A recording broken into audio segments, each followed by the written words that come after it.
Hello students, I am Sudhanshu and welcome back to channel Ashish Tiwari. आज का video media in history subject के student के लिए मोस्ट इम्पोर्टेंट और एग्जाम फोकस वीडियो रहने वाला है।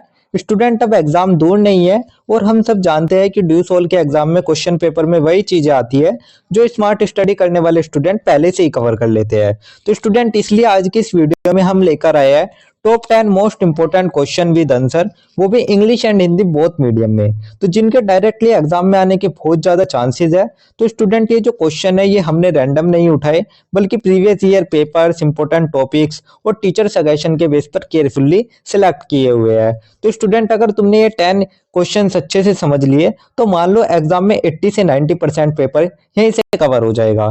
तो ये सिंगल वीडियो ही आपके एग्जाम पर्पज से बहुत होती है। ओनली इस वीडियो से ही आप अपने एग्जाम में अच्छे खासे स्कोर कर सकते हो, अदर किसी वीडियो की आपको नीड नहीं पड़ेगी। तो स्टूडेंट, अगर आप हमारे चैनल पर फर्स्ट टाइम विजिट कर रहे हो तो चैनल को सब्सक्राइब जरूर कर लीजिएगा, जिससे आने वाले और वीडियो की नोटिफिकेशन आपको सबसे पहले मिल जाए। तो स्टूडेंट, इस वीडियो में एक स्पेशल गिववे भी है आप सभी के लिए। वीडियो के बीच में हम कुछ क्वेश्चंस पूछेंगे, तो जो भी स्टूडेंट सबसे पहले और सभी करेक्ट आंसर देगा तो स्टार्टिंग के जो 3 लक्की विनर्स होंगे उनको मिलेंगे एब्सोल्युटली फ्री नोट्स। और ये जो विनर है, ये विनर निकलते ही विनर को हम तुरंत अनाउंस कर देंगे हमारे व्हाट्सएप और टेलीग्राम चैनल पर। तो आप सभी हमारा WhatsApp and Telegram channel follow करके रखिएगा, लिंक आपको डिस्क्रिप्शन में मिल जाएगी। तो स्टूडेंट, वीडियो को पूरा देखो, स्किप मत करना, क्योंकि जो गिववे का क्वेश्चन है वो किसी भी मोमेंट पे आ सकता है। और सबसे बेस्ट बात ये है कि जो हमारे लेक्चर है ये बिल्कुल फ्री है, तुम्हारे लिए एकदम 100% फ्री वीडियो सीरीज। लेकिन अगर तुम्हें इन्हीं लेक्चर के वेल ऑर्गेनाइज्ड नोट चाहिए तो उनके पेड नोट्स भी अवेलेबल है, हिंदी और इंग्लिश दोनों मीडियम में ही। तो स्टूडेंट, प्राइस भी स्टूडेंट फ्रेंडली है एंड कॉम्बो पैक में आपके लिए ऑफर्स भी है। तो अगर आप सिंगल 1 नोट्स लेते हैं तो उसका प्राइस ओनली 45 रुपीज है, एंड अगर आप एक से ज्यादा सब्जेक्ट के नोट्स लेते हैं तो उसका प्राइस आपको 40 रुपीज पर नोट्स के अकॉर्डिंग पड़ेगा। और जिन स्टूडेंट के 6 सब्जेक्ट का थ्योरी एग्जाम होगा, अगर वो अपने ऑल सब्जेक्ट्स के नोट्स लेना चाहता है तो आपको 5 नोट्स ही लेने पड़ेंगे, 1 नोट्स आपको फ्री में मिलेगा। ऐसे ही जिन स्टूडेंट के 7 सब्जेक्ट का थ्योरी एग्जाम होता है और अगर वो अपने ऑल सब्जेक्ट का कॉम्बो लेना चाहते हैं तो उन स्टूडेंट को भी ओनली 6 सब्जेक्ट के नोट्स लेने होंगे, 1 नोट्स उनको भी फ्री मिलेगा। तो स्टूडेंट, बस आपको एक छोटा सा मैसेज करना है गिवन नंबर पर, जो कि आपको डिस्क्रिप्शन में दिया गया है, I need notes, and notes आपको प्रोवाइड कर दिए जाएंगे। अदरवाइज अगर आपको नोट्स नहीं लेने तो आप वीडियो लेक्चर भी देख सकते हो। तो स्टूडेंट, चलो शुरू करते हैं हमारे ऑल यूजी कोर्सेज का, जो हमारा 3rd सेमेस्टर का मीडिया इन हिस्ट्री सब्जेक्ट है। इतिहास में मीडिया जो सब्जेक्ट है, जो कि हमारा जनरिक इलेक्टिव यानी कि हमारा जीई का सब्जेक्ट है, उसके 10 ऐसे मोस्ट इंपोर्टेंट एंड आंसर को जो हमारे ड्यू सोल के एग्जाम के लिए गेम चेंजर साबित हो गए।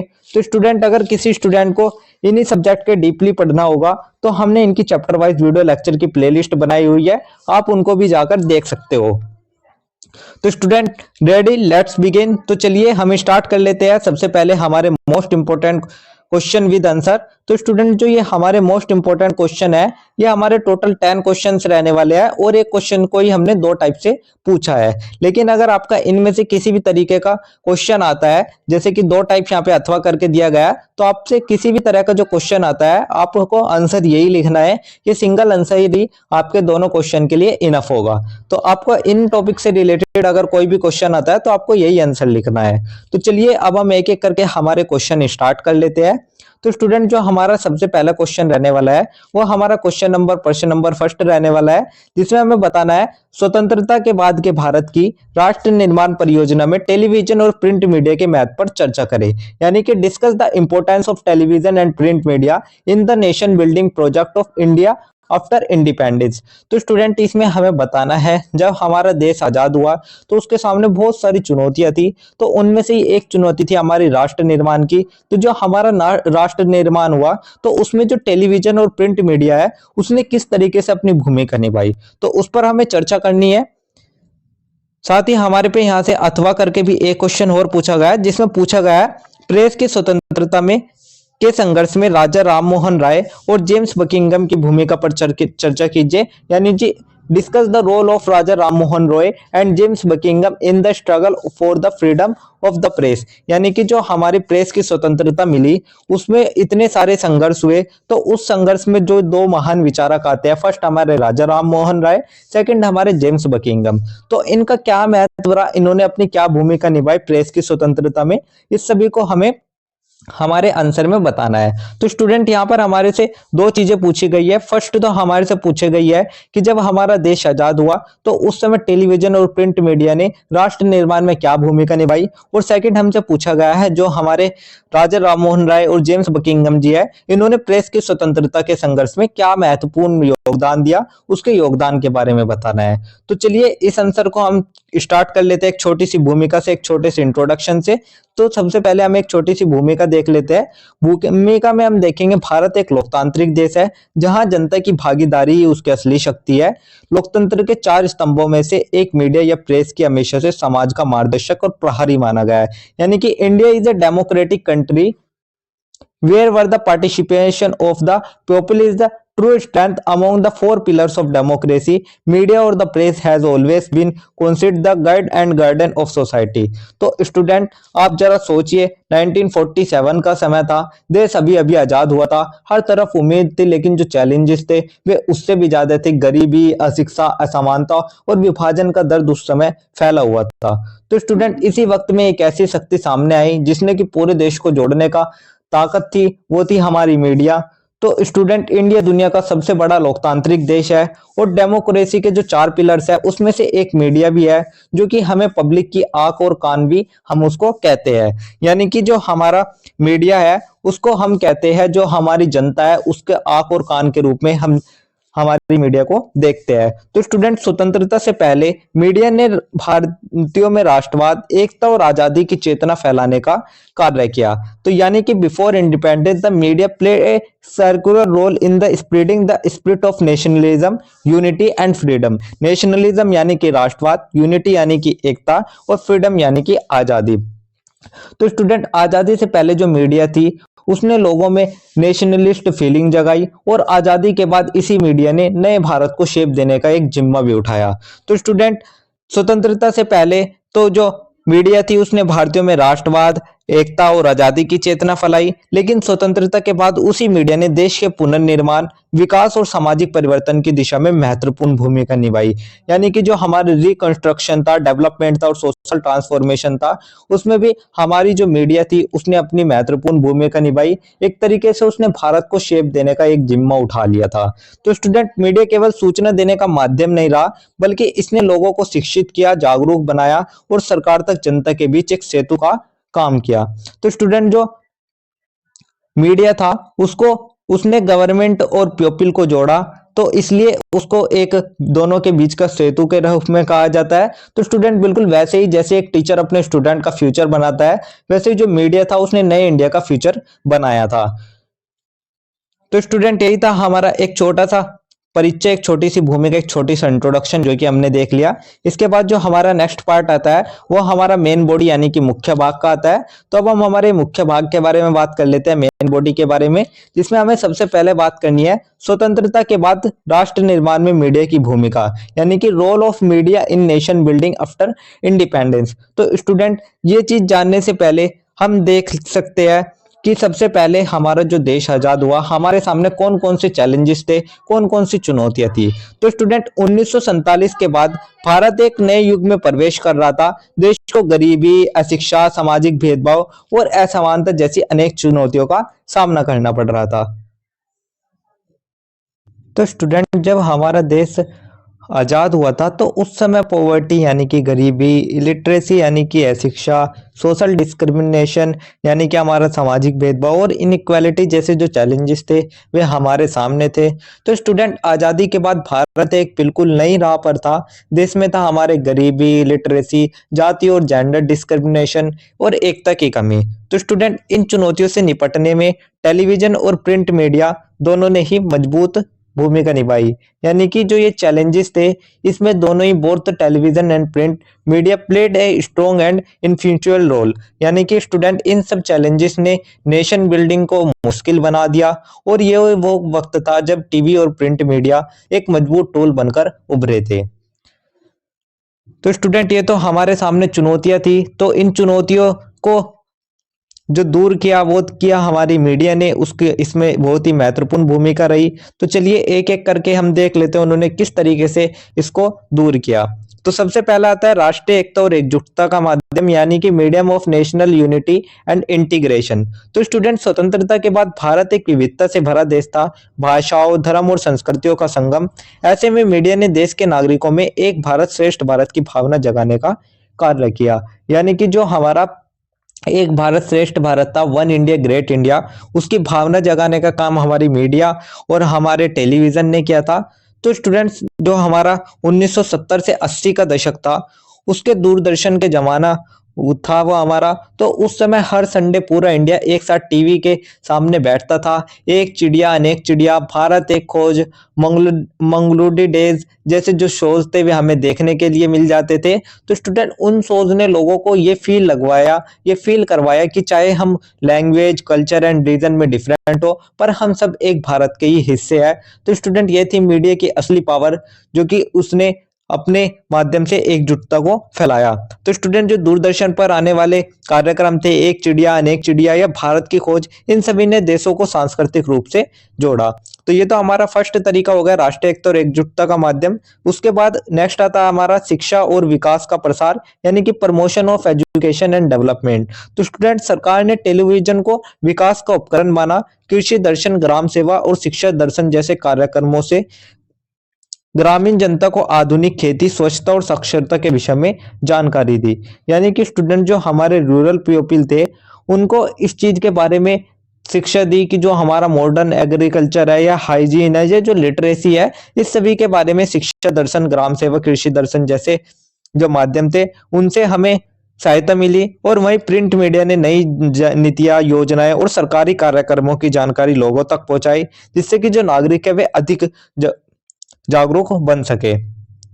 तो स्टूडेंट जो टीवी था वो सिर्फ इंटरटेनमेंट का सोर्सेस नहीं था, गवर्नमेंट ने उससे डेवलपमेंट का टूल भी बनाया। तो जो हमारा कृषि दर्शन था उसने फार्मर्स को मॉडर्न खेती सिखाई, और जो हमारा ग्राम सेवा और शिक्षा दर्शन था उसने विलेजर्स में स्वच्छता और हेल्थ अवेयरनेस बढ़ाई।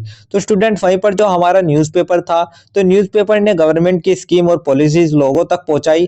तो आज हम जिसे अवेयर सिटीजन बोलते हैं, यानी कि जो हमारे नागरिक जागरूक नागरिक होता है, उसकी फाउंडेशन जो रखी थी वो हमारी मीडिया ने ही रखी थी। तो यही था हमारा शिक्षा और विकास का प्रसार। इसके बाद जो हमारा थर्ड हमारा आता है लोकतंत्र को सशक्त करना। यानी कि जो मीडिया थी उसने शासन और जनता के बीच संवाद का माध्यम बनकर लोकतंत्र को जीवंत बनाया है। यानी कि media become a bridge between the government and the people. तो अखबार और समाचार चैनलों ने सरकार की नीतियों की समीक्षा की, गलतियों की आलोचना करी और आम लोगों की समस्याओं को उजागर किया। तो इसलिए स्टूडेंट जो कारण है वो यही कहा जा सकता है कि media is the eyes and ears of the people. यानी कि जो मीडिया है वो जनता की आंख और कान है। तो स्टूडेंट जो मीडिया थी उसने गवर्नमेंट और पब्लिक के बीच एक ब्रिज का काम किया। न्यूज चैनल्स और न्यूज़पेपर ने पॉलिसी की क्रिटिज्म की और पब्लिक इशू को हाईलाइट किया। तो इसलिए तभी कहा जाता है कि जो मीडिया है वो जनता की आंख और कान के रूप में है।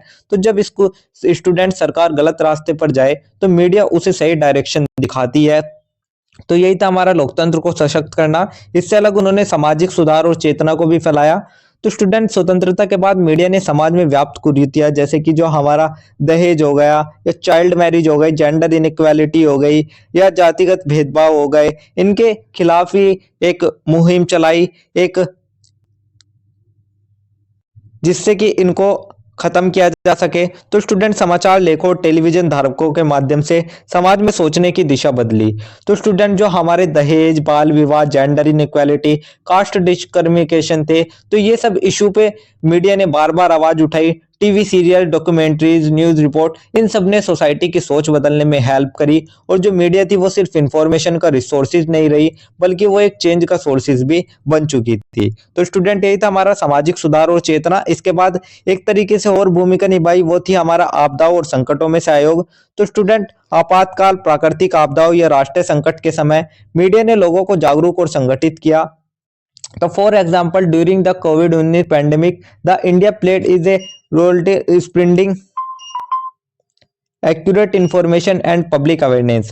तो स्टूडेंट, जो हमारे कोविड जैसी पैंडेमिक आई थी, तो उस टाइम मीडिया ने जान बचाई, सही इंफॉर्मेशन दी, रिमोर्स को रोका, गवर्नमेंट गाइडलाइंस को स्प्रेड किया, चाहे फ्लड हो या ड्रॉट हो या इमरजेंसी हो। तो स्टूडेंट, मीडिया हमेशा पब्लिक के साथ खड़ी रहती है। तो यही था हमारा आपदा और संकटों में सहयोग। इसके बाद जो हमारा नेक्स्ट टॉपिक आता है वो हमारा आता है प्रेस की स्वतंत्रता का संघर्ष और राजा राममोहन राय व जेम्स बकिंघम की भूमिका। यानी कि जो हमारा अथवा वाला पार्ट था, अब हम हमारे अथवा वाले पार्ट की बात कर लेते हैं।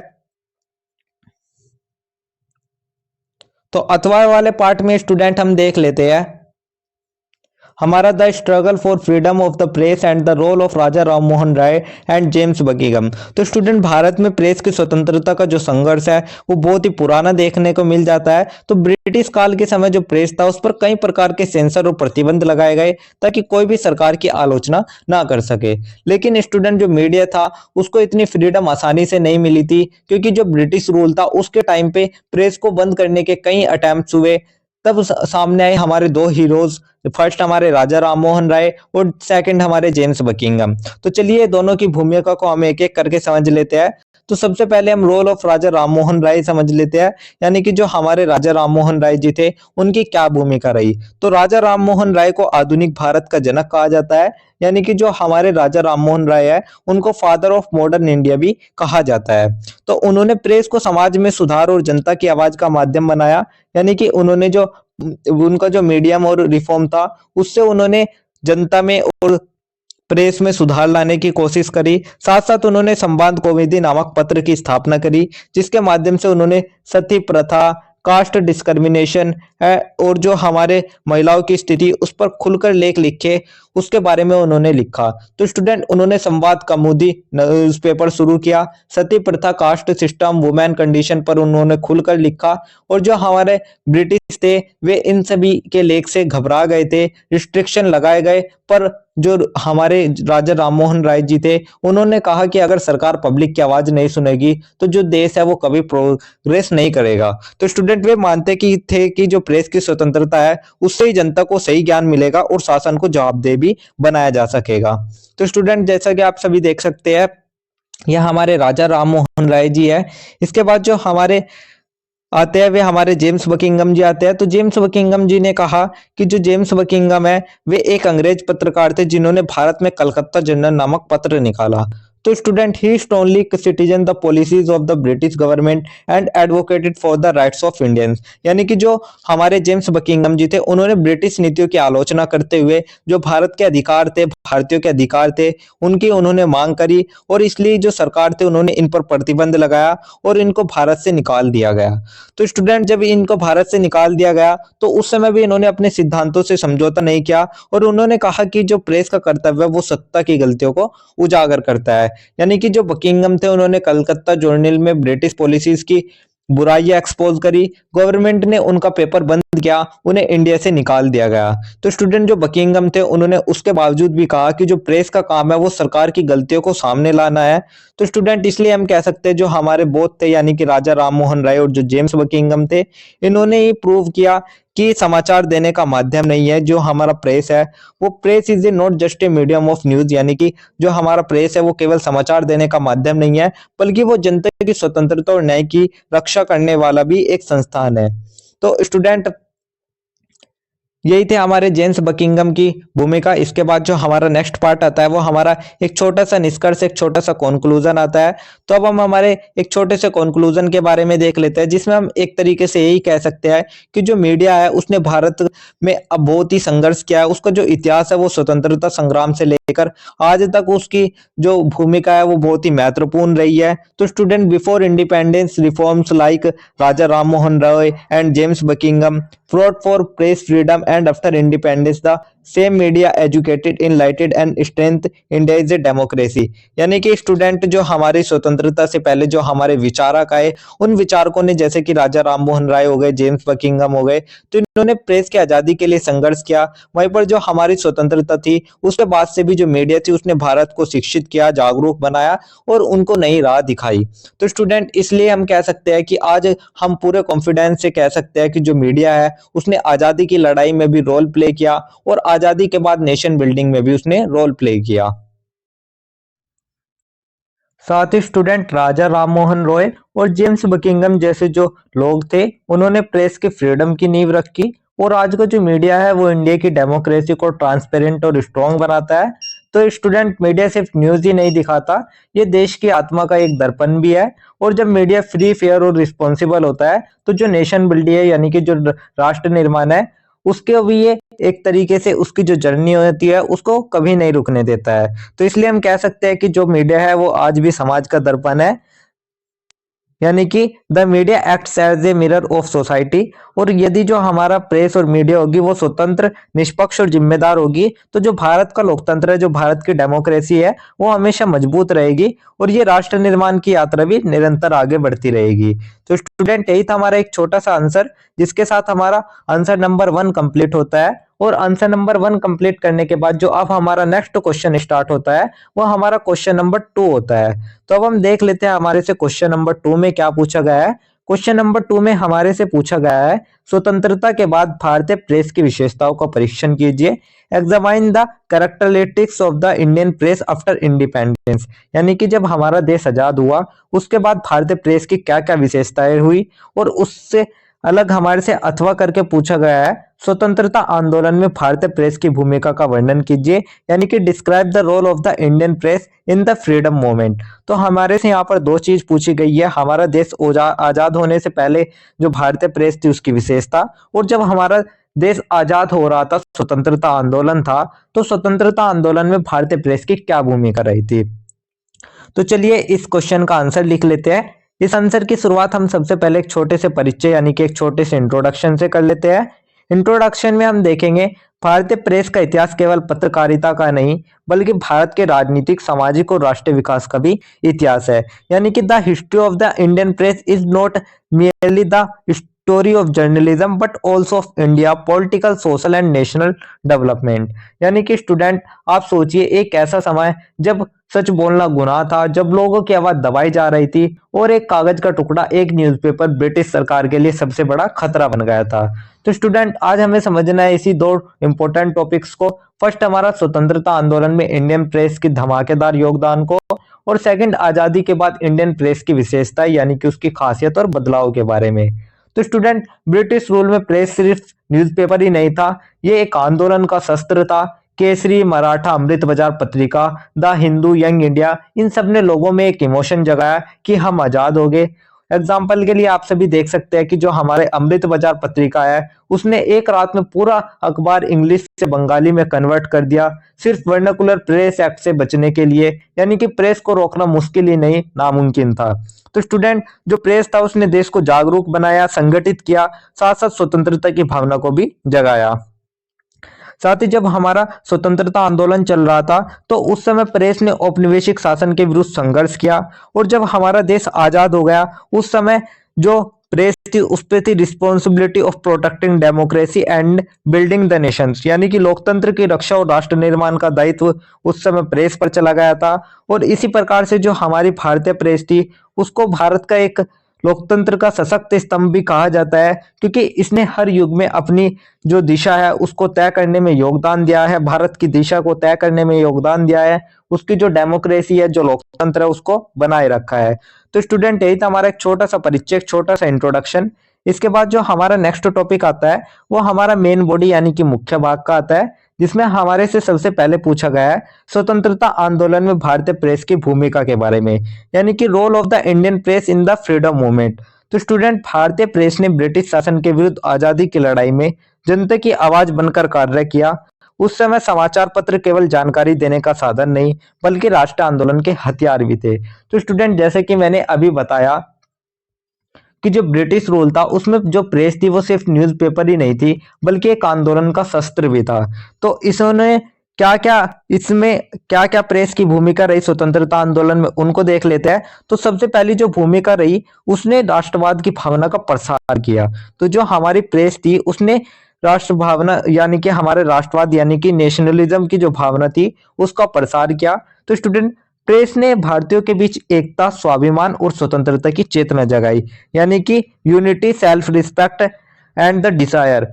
तो इन सभी की स्वतंत्रता की जो चेतना है वो हमारी प्रेस ने जगाई। साथ साथ किस माध्यम से इसने प्रेस ने ये स्वतंत्रता जगाई, तो ये जगाई इसने अमृत बाजार पत्रिका, Kesari, the Hindu, young India जैसे जो पत्र थे उसमें इन्होंने ब्रिटिश नीतियों की कड़ी आलोचना करी, जिससे कि जो देशभक्ति के विचार है वे फैलते गए। तो इससे ही हमारी राष्ट्रवाद की जो भावना थी उसका प्रसार हुआ। इससे अलग सेकंड आता है नेताओं के माध्यम से। तो नेताओं में हम देखेंगे महात्मा गांधी, बाल गंगाधर तिलक, लाला लाजपत राय। जो ये नेता थे इन्होंने प्रेस को आंदोलन का औजार बनाया। तो जो हमारे बाल गंगाधर तिलक जी थे उन्होंने केसरी पत्र लिखा और तिलक के जो आर्टिकल्स थे उसमें बहुत ही ज्यादा आग थी और वे खुलकर ब्रिटिश पॉलिसीज के खिलाफ लिखते थे। उनका स्लोगन था स्वराज हमारा जन्मसिद्ध अधिकार है। तो न्यूज़पेपर के थ्रू ही उन्होंने इंडिया भर में ये अपना जो स्लोगन था इसको फैलाया। इसी के साथ साथ हमारे जो गांधी जी थे उन्होंने यंग इंडियन हरिजन के माध्यम से इस बात को जताया कि जो गांधी जी के आर्टिकल थे वे राष्ट्र निर्माण की हार्ट बीट बन गए थे और वे प्रेस की सत्याग्रह का हिस्सा भी वे प्रेस को मानते थे। साथ साथ जो हमारे लाला लाजपत राय जी थे वे उनके द्वारा कहा जाता है कि जो उनके पेन की आवाज है वो उससे ही ब्रिटिश जो शासन था वो हिल गया था।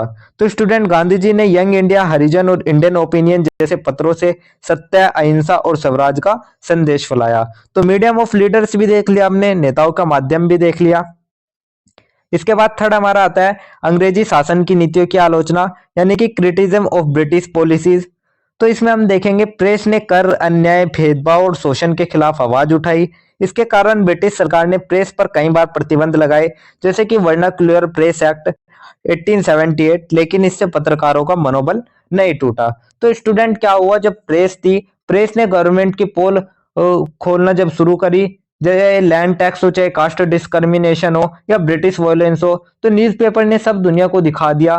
तो 1878 का जो वर्नाकुलर प्रेस एक्ट था वो इंडियन प्रेस के फ्रीडम को दबाने के लिए था, पर इसका जो रिजल्ट था वो बहुत ही उल्टा हुआ। इससे लोग और ज्यादा यूनाइटेड यानी कि एकजुट हो गए थे। इसके बाद सेकंड आता हमारा जनमत निर्माण और संगठन। तो स्टूडेंट जो प्रेस था, प्रेस ने जनता को एक साझा लक्ष्य दिया, जो साझा लक्ष्य था एन इंडिपेंडेंट इंडिया यानी कि स्वतंत्र भारत का लक्ष्य उन्होंने जोड़ा। उसके लिए ही उन्होंने भारतीय जनता को जोड़ा और ये जो आंदोलन था ये आंदोलन को दिशा देने और जनता में आत्मविश्वास पैदा करने का भी माध्यम बना। तो इसी प्रकार से जो स्वतंत्रता आंदोलन था उसमें जो प्रेस था वो जनता की आवाज और संघर्ष का सशस्त्र बनकर उभरा, यानी कि the voice of the people and a weapon of struggle. इसको ही हमने प्रेस को देखा स्वतंत्रता आंदोलन में। तो स्टूडेंट यही तो हमारा स्वतंत्रता आंदोलन में प्रेस की भूमिका। इसके बाद जो हमारा नेक्स्ट टॉपिक आता है वो हमारा आता है स्वतंत्रता के बाद भारतीय प्रेस की विशेषताओं के बारे में, characterize of the Indian press after independence. तो स्टूडेंट जब हमारा देश आजाद हो गया तो उसके बाद हमारा जो इंडियन प्रेस थी उसकी क्या क्या विशेषताएं थी। तो जब हमारा देश आजाद हुआ उसके बाद जो भारतीय प्रेस की भूमिका और जो स्वरूप था वे दोनों ही बदल गए थे। तो अब जो प्रेस का उद्देश्य था वो केवल शासन का विरोध ही करना नहीं था, बल्कि जो हमारा नेशन बिल्डिंग या डेमोक्रेसी की जो रक्षा हो गई या हमारा सोशल रिफॉर्म हो गया वो सब हमारा लक्ष्य बन गया था। तो इसमें इसका जो प्रमुख विशेषताएं थी, सबसे पहले था लोकतंत्र मूल्य की रक्षा यानी कि गार्जियन ऑफ डेमोक्रेटिक वैल्यूज। तो आजादी के बाद प्रेस का जो रोल था वो बदल गया था। अब उसका मिशन था गवर्नमेंट की अकाउंटेबिलिटी, पब्लिक को सही इंफॉर्मेशन और डेमोक्रेसी को स्ट्रॉन्ग बनाना। तो स्टूडेंट इसलिए जो स्वतंत्र भारत था उसमें जो प्रेस था उसे लोकतंत्र के प्रहरी के रूप में देखा गया। सेकंड आता है हमारा विविधता और बहुभाषिकता। तो भारत जो हमारा देश था स्टूडेंट, तो भारत हमारा बहुत ही ज्यादा विविध देश है, इसमें बहुत सारी भाषाएं बोली जाती है।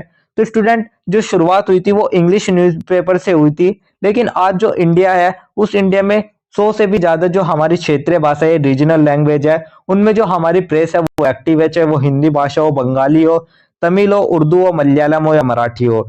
तो स्टूडेंट ये डाइवर्सिटी इंडियन प्रेस को दुनिया में यूनिक भी बनाती है। तो यही थी हमारी विविधता और बहुभाषिकता। इसके बाद हमारा थर्ड आता है नेशनल एंड डेवलपमेंट जर्नलिज्म, यानी कि राष्ट्र और विकासात्मक पत्रकारिता। तो स्टूडेंट स्वतंत्रता के बाद जो प्रेस था उसने राष्ट्र के पुनर्निर्माण, योजनाओं, शिक्षा, कृषि, स्वास्थ्य और विज्ञान की प्रगति पर भी लेख प्रकाशित करिए। तो स्टूडेंट जो न्यूज था उसको नेशन वाइड पहुंचाने के लिए बनाए गए पीटीआई, यूनियाई, हिंदुस्तान समाचार, समाचार भारती, इन्होंने जर्नलिज्म को प्रोफेशनल और फास्ट बनाया। साथ साथ जो प्रेस थी उसने सिर्फ पॉलिटिक्स ही नहीं बल्कि शिक्षा, स्वास्थ्य, टेक्नोलॉजी, पॉवर्टी, इन सभी टॉपिक्स पर भी फोकस किया। एग्जाम्पल के लिए जैसे कि हम देखें हमारी ग्रीन ग्रीन रिवोल्यूशन अवेयरनेस हो गया, पोलियो इरेडिकेशन कैंपेन्स हो गए, सोशल रिफॉर्म मूवमेंट्स हो गए, तो ये सभी हमें देखने को मिलते हैं। इसी के साथ साथ जो हमारा फोर्थ आता है वो हमारा आता है सोशल अवेयरनेस एंड रिफॉर्म्स, यानी कि जो प्रेस थी उसने दहेज, भ्रष्टाचार, महिला सशक्तिकरण और जो पर्यावरण जैसे जो मुद्दे थे जो कि समाज में बहुत ही ज्यादा फैले हुए थे, तो उन सभी मुद्दों को उठाया, जिससे कि जो समाज है वो उन सभी से जागरूक हो गया और इसने सरकार की नीतियों की समीक्षा करके जनता के हितों की रक्षा भी करी। तो यही था हमारा सोशल अवेयरनेस एंड रिफॉर्म, यानी कि सामाजिक जागरूकता और सुधार। इसके बाद जो हमारा नेक्स्ट टॉपिक आता है वो हमारा आता है आपातकाल और प्रेस स्वतंत्रता की परीक्षा, जो कि हमारी 1975 से 77 तक चली। तो स्टूडेंट इमरजेंसी के टाइम पर सेंसरशिप लगाई गई, न्यूज़पेपर ब्लैंक स्पेसेस छोड़कर प्रोटेस्ट करते थे, और इस इंसिडेंट ने एक बात प्रूव कर दी थी कि जो फ्री प्रेस है वो डेमोक्रेसी की जान है, यानी कि लोकतंत्र का एक मुख्य बिंदु माना जाता है हमारी फ्री प्रेस। तो स्टूडेंट जब देश में हमारा आपातकाल लगा था तो उस समय सेंसरशिप लगाई गई प्रेस पर। कुछ अखबारों ने तब भी सच्चाई लिखने का साहस दिखाया और इससे यही साबित हुआ कि जो मुक्त प्रेस है वो लोकतंत्र की आत्मा है, यानी कि free press is the soul of democracy. तो स्टूडेंट यही था हमारा आपातकाल और प्रेस स्वतंत्रता की परीक्षा। इसके बाद सिक्स्थ हमारा जो लास्ट आता है वो हमारा आता है तकनीकी विकास और आधुनिकता को लेकर। तो जो हमारे टेलीविजन, रेडियो या इंटरनेट हो गए, उनसे भी जो प्रेस का स्वरूप है वो बहुत ज्यादा बदल चुका है। तो न्यू डेवलपमेंट्स हो गए हमारे इंडिपेंडेंस के बाद, ऑफसेट प्रिंटिंग आ गई, कलर पेजेस हो गए, कंप्यूटराइज एडिटिंग हो गई, ऑनलाइन न्यूज़पेपर्स हो गए, डिजिटल जर्नलिज्म हो गए, सोशल मीडिया आउटरीच हो गई। तो स्टूडेंट प्रेस ने हर टेक्नोलॉजी को अडॉप्ट करके अपने आप को मॉडर्न बनाया। तो यही था तकनीकी विकास और आधुनिकता, यानी कि टेक्नोलॉजिकल ग्रोथ एंड मॉडर्नाइजेशन। तो स्टूडेंट यही थे हमारे प्रेस की विशेषताएं हमारे स्वतंत्रता आंदोलन के समय और स्वतंत्रता आंदोलन के बाद।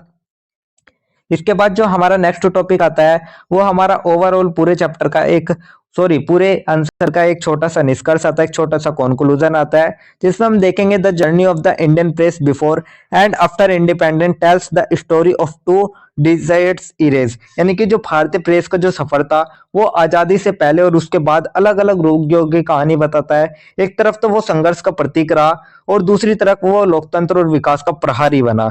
तो स्टूडेंट जो हमारा स्वतंत्रता आंदोलन था, यानी कि जो हमारा फ्रीडम मूवमेंट था, उसमें जो प्रेस था उसने देश को आजाद कराया, और जब हमारा देश आजाद हो गया उसके बाद भी जो प्रेस थी वो पीछे नहीं हटा, उसने देश को जागरूक, संगठित और लोकतांत्रिक बनाने में भी जो अपनी भूमिका है उसको बहुत अच्छे तरीके से निभाया।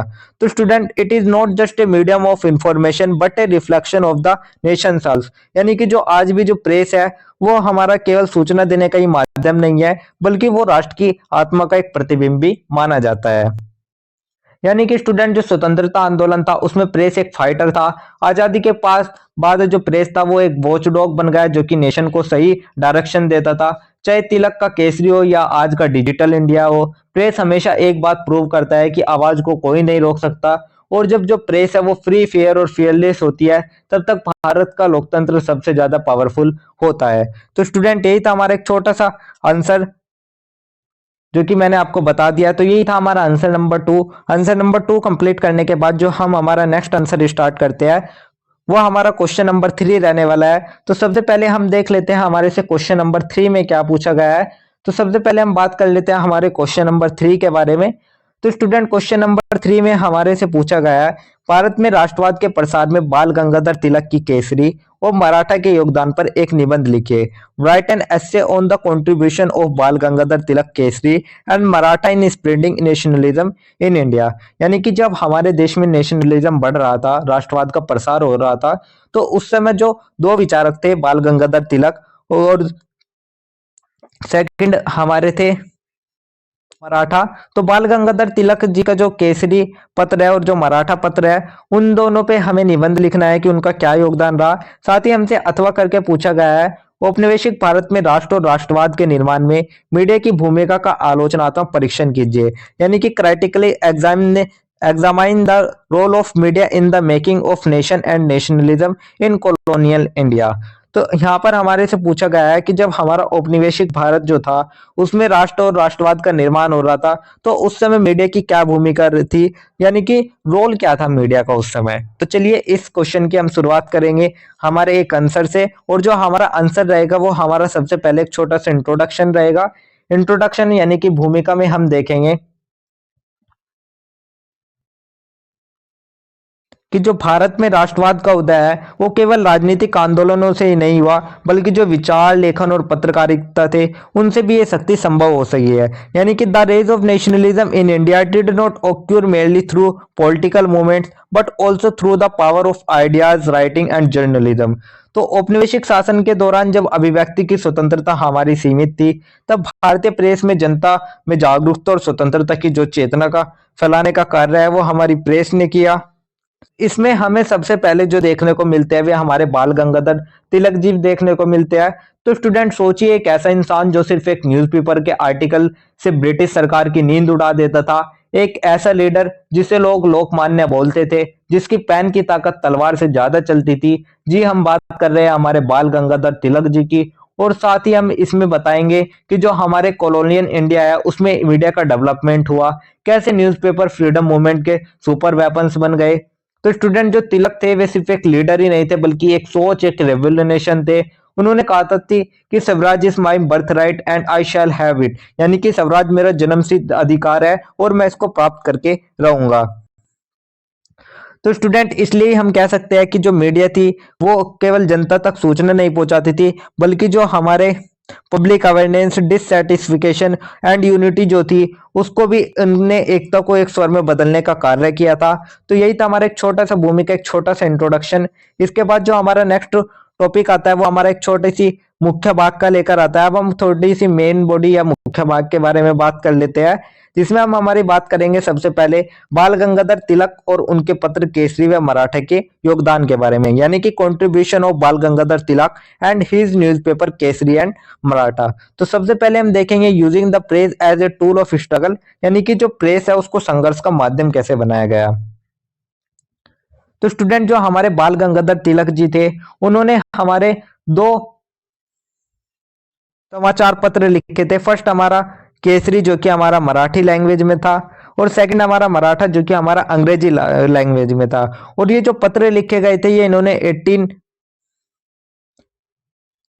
1881 में लिखे थे, और इनका उद्देश्य रखा था कि जनता को शिक्षित बनाया जाए, यानी कि educated the people, exposing British operation and spreading the spirit of nationalism, यानी कि जो जनता है उसको शिक्षित करना, ब्रिटिश अत्याचारों का पर्दाफाश करना, और साथ साथ जो नेशनलिज्म यानी कि राष्ट्रवाद की जो भावना है उसको फैलाना। तो ये था हमारा प्रेस को संघर्ष का माध्यम बनाना। इसके बाद सेकंड आता है हमारा राष्ट्रवादी विचारों का प्रसार। तो स्टूडेंट जो तिलक के लेख थे उनमें हमें तीव्र राष्ट्रवाद यानी कि जो हमारा तीव्र नेशनलिज्म है वो देखने को मिलता है। तो वे कहते थे स्वराज मेरा जन्मसिद्ध अधिकार है और मैं इसे लेकर रहूंगा, यानी कि Swaraj is my birth right and I shall have it. तो ये जो पत्र थे इन्होंने लोगों को यह एहसास कराया कि जो भारत है वो केवल शासन ही नहीं बल्कि उसको स्वतंत्रता की आवश्यकता भी है। तो स्टूडेंट यही था हमारा राष्ट्रवादी विचारों का प्रसार। इसके बाद हमारा थर्ड आता है ब्रिटिश शासन की आलोचना, क्रिटिज्म ऑफ ब्रिटिश रोल। तो स्टूडेंट जो तिलक थे उन्होंने अपने जो उनके लेख थे उसमें उन्होंने लिखा ब्रिटिश प्रशासन के बारे में, जो कि बहुत अन्यायपूर्ण थी, और वे भारत के शोषण के खिलाफ आलोचना करते थे कि जो भारत का शोषण है उसका ब्रिटिशों ने बहुत शोषण किया है। तो उसकी उन्होंने खुलकर आलोचना करी। जैसे कि हमारा 1897 में जो प्लेग महामारी आई थी, तो उस समय जो सरकार की दमनात्मक रवैये थे उस पर उन्होंने तीखे टिप्पणियां करी, और इसके लिए उन्हें कारावास यानी कि उसके लिए उन्हें जेल भी जाना पड़ा। तो स्टूडेंट जो केसरी था वो आम लोगों का अखबार था। इसमें तिलक ब्रिटिश पॉलिसीज की खुली निंदा करते थे। उनके आर्टिकल जो थे वे नेशनलिज्म जगाते थे, यूथ को मूवमेंट मोटिवेट करते थे, साथ ही फार्मर्स, वर्कर्स और जो कॉमन पीपल थे उनके इशू उठाते थे। तो स्टूडेंट तिलक का राइटिंग स्टाइल एग्रेसिव बोल्ड और पैथोलॉजिक था। और एक बार तो तिलक ने जो अब हमारा जो प्लेग महामारी आई थी उस समय ब्रिटिश एडमिनिस्ट्रेशन की मिसमैनेजमेंट एक्सपोज करी, तो ब्रिटिश इतने गुस्से में आ गए कि उन्होंने उन्हें जेल में ही डाल दिया था। तो यही थी हमारी ब्रिटिश शासन की आलोचना। इसके बाद जो हमारा नेक्स्ट आता है वो हमारा आता है सामाजिक सांस्कृतिकवाद का प्रचार, यानी कि प्रमोशन ऑफ कल्चरल नेशनलिज्म। तो स्टूडेंट जो हमारे बाल गंगाधर तिलक जी थे उन्होंने भारतीय संस्कृति यानी कि जो इंडियन कल्चर है और जो ट्रेडिशन है यानी कि उसके परंपराएं, इन सभी को नेशनलिज्म की भावना से जोड़ा। उन्होंने गणेश उत्सव और शिवाजी जयंती जैसे जो त्योहार है उनको एकता के प्रतीक के रूप में बताया। साथ साथ जो केसरी था उन्होंने जो हमारा उनका केसरी अखबार था उसमें इन आयोजनों के माध्यम से जनता को धार्मिक एकता से राजनीतिक चेतना की ओर अग्रसर किया। तो स्टूडेंट मराठा जो हमारा अखबार था वो इंग्लिश एजुकेटेड इंडियंस और ब्रिटिश ऑफिसर्स को टारगेट करता था और इसका जो टोन था वो और भी स्ट्रॉन्ग, शार्प और लॉजिकल होता था। तो तिलक इस न्यूज़पेपर के थ्रू ब्रिटिश को डायरेक्टली चैलेंज करते थे। तो गणेश उत्सव और शिवाजी जयंती को पब्लिक फेस्टिवल्स बनाने का जो आइडिया था वो भी तिलक का ही था, ताकि जो इंडियंस है उनमें यूनिटी में सेलिब्रेट कर सके और एक नेशनलिज्म यानी कि जो राष्ट्रवाद की भावना है वो ग्रो हो सके। तो स्टूडेंट यही था हमारा फोर्थ पॉइंट, राष्ट्रवाद, सांस्कृतिक राष्ट्रवाद का प्रचार। इसके बाद जो हमारा नेक्स्ट आता है वो हमारा आता है जनता की भाषा में संवाद।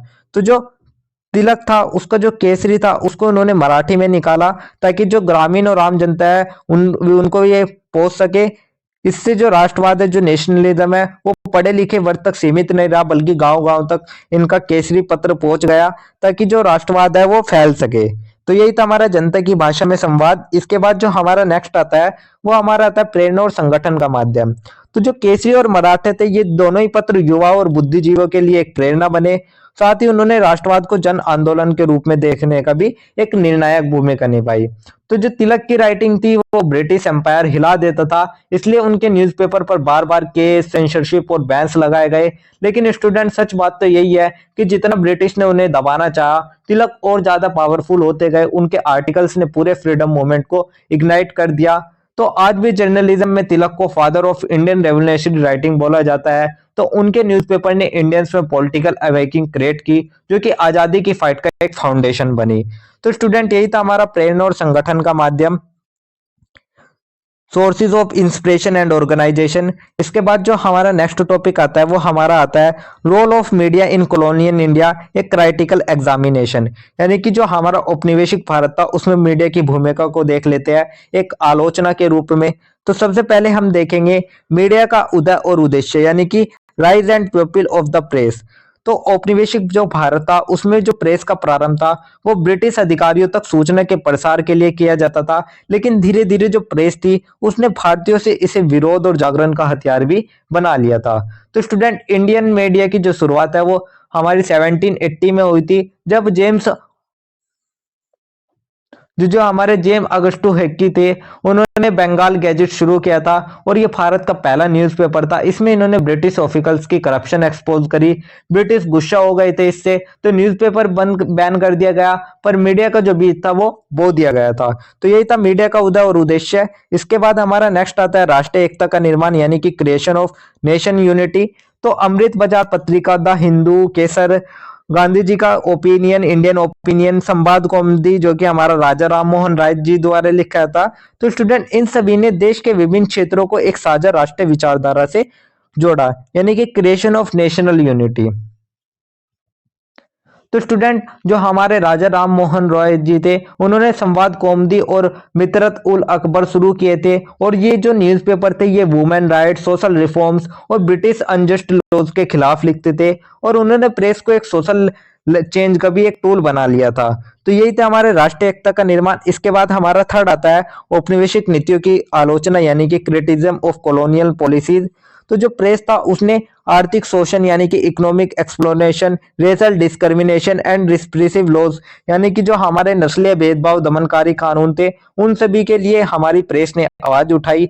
जैसे कि हमारा जो हमारा वर्नाकुलर प्रेस एक्ट था 1878 का, उसको जब लागू किया था, जब प्रेस को दबाने का प्रयास किया जा रहा था, लेकिन इसका ओपोजिट हुआ। प्रेस इससे दबा नहीं बल्कि और ज्यादा ऊपर उठ गया।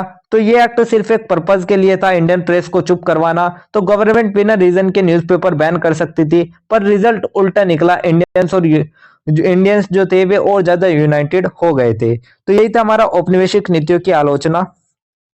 इसके बाद जो हमारा नेक्स्ट आता है फोर्थ, वो आता है हमारा राष्ट्रवादी नेतृत्व को जन समर्थन, यानी कि सपोर्ट ऑफ नेशनल लीडरशिप। तो जो मीडिया थी उसने हमारे राष्ट्रवादी जो नेतृत्व थे, जैसे कि कांग्रेस हो गए, इनके विचारों को जन तक पहुंचाया, जिससे कि जो राजनीतिक चेतना है उसका निर्माण हो सका। Leadership with the masses. तो जो प्रेस था उसने जनमत तैयार किया और आंदोलन को दिशा दी, चाहे वो हमारा स्वदेशी आंदोलन हो या असहयोग आंदोलन हो या फिर हमारा क्विट इंडिया मूवमेंट हो। तो स्टूडेंट ये सभी था हमारे राष्ट्रवादी नेतृत्व को जन समर्थन। इसके बाद हमारी कुछ सीमाएं और चुनौतियां भी थी, जिसे हम आलोचनात्मक दृष्टि से देखेंगे। तो जो ब्रिटिश सरकार थी उसमें इससे सेंसरशिप और दमन किया गया, साथ साथ इसमें संसाधनों की कमी और ग्रामीण क्षेत्रों की जो पहुंच थी वो बहुत ज्यादा सीमित थी। और ये एक शुरुआती दौर में जो वर्ग था एक ही वर्ग तक सीमित था, जो कि हमारा शिक्षित वर्ग था।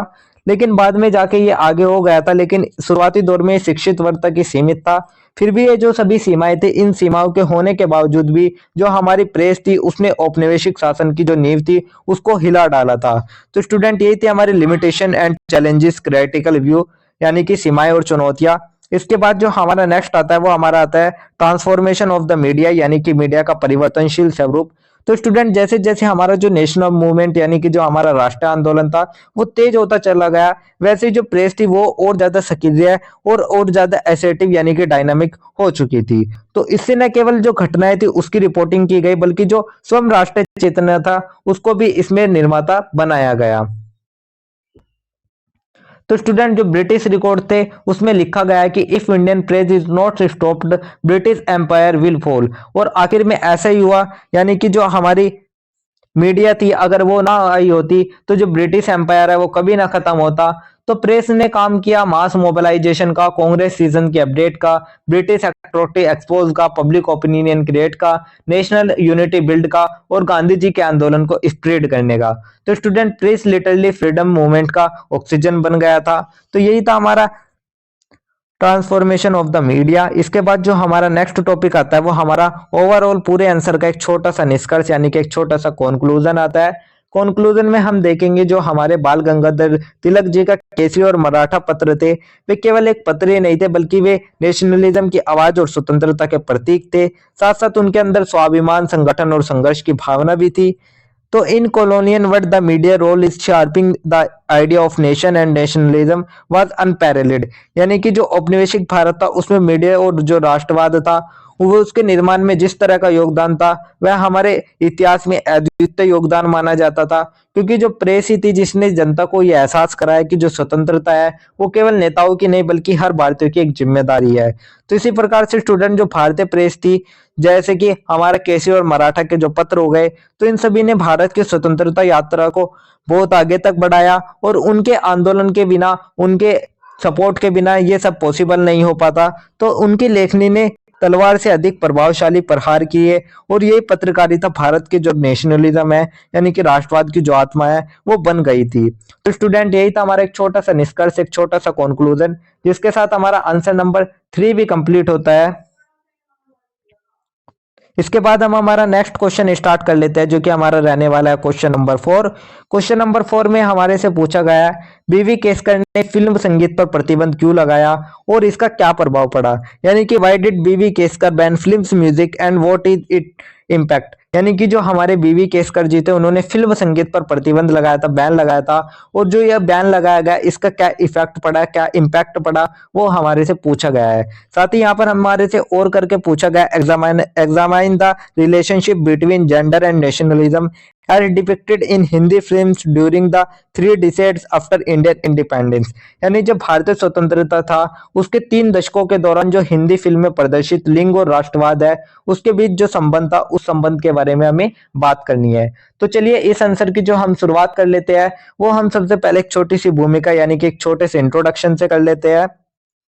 तो after independence India was going through a phase of social cultural and political reconstruction. The government aims was to revive Indian culture and protect it from western influence. यानी कि जब हमारा देश आजाद हुआ तो उस समय जो भारत था यानी कि जो इंडिया था वो एक सामाजिक सोशल सांस्कृतिक यानी कि कल्चरल और राजनीतिक यानी कि पॉलिटिकल पुनर्निर्माण का जो दौर था उस समय से गुजर रहा था।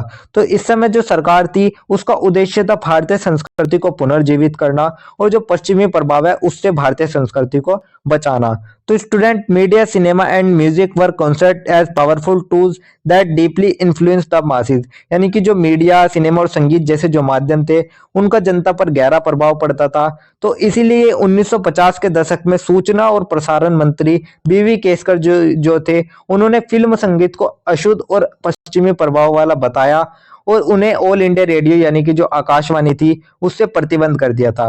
वहीं पर स्वतंत्रता के शुरुआती जो 3 दशक थे उसमें हिंदी सिनेमा ने राष्ट्रवाद यानी कि नेशनलिज्म, नारीत्व यानी कि वुमेनहुड और सोसाइटी समाज यानी कि सोसाइटी को एक न्यू वे एक नए रूप में प्रस्तुत किया जो कि भारत के निर्माणशील स्वरूप को हमें दिखाता है। तो स्टूडेंट यही था हमारा एक छोटा सा इंट्रोडक्शन, एक छोटा सी भूमिका।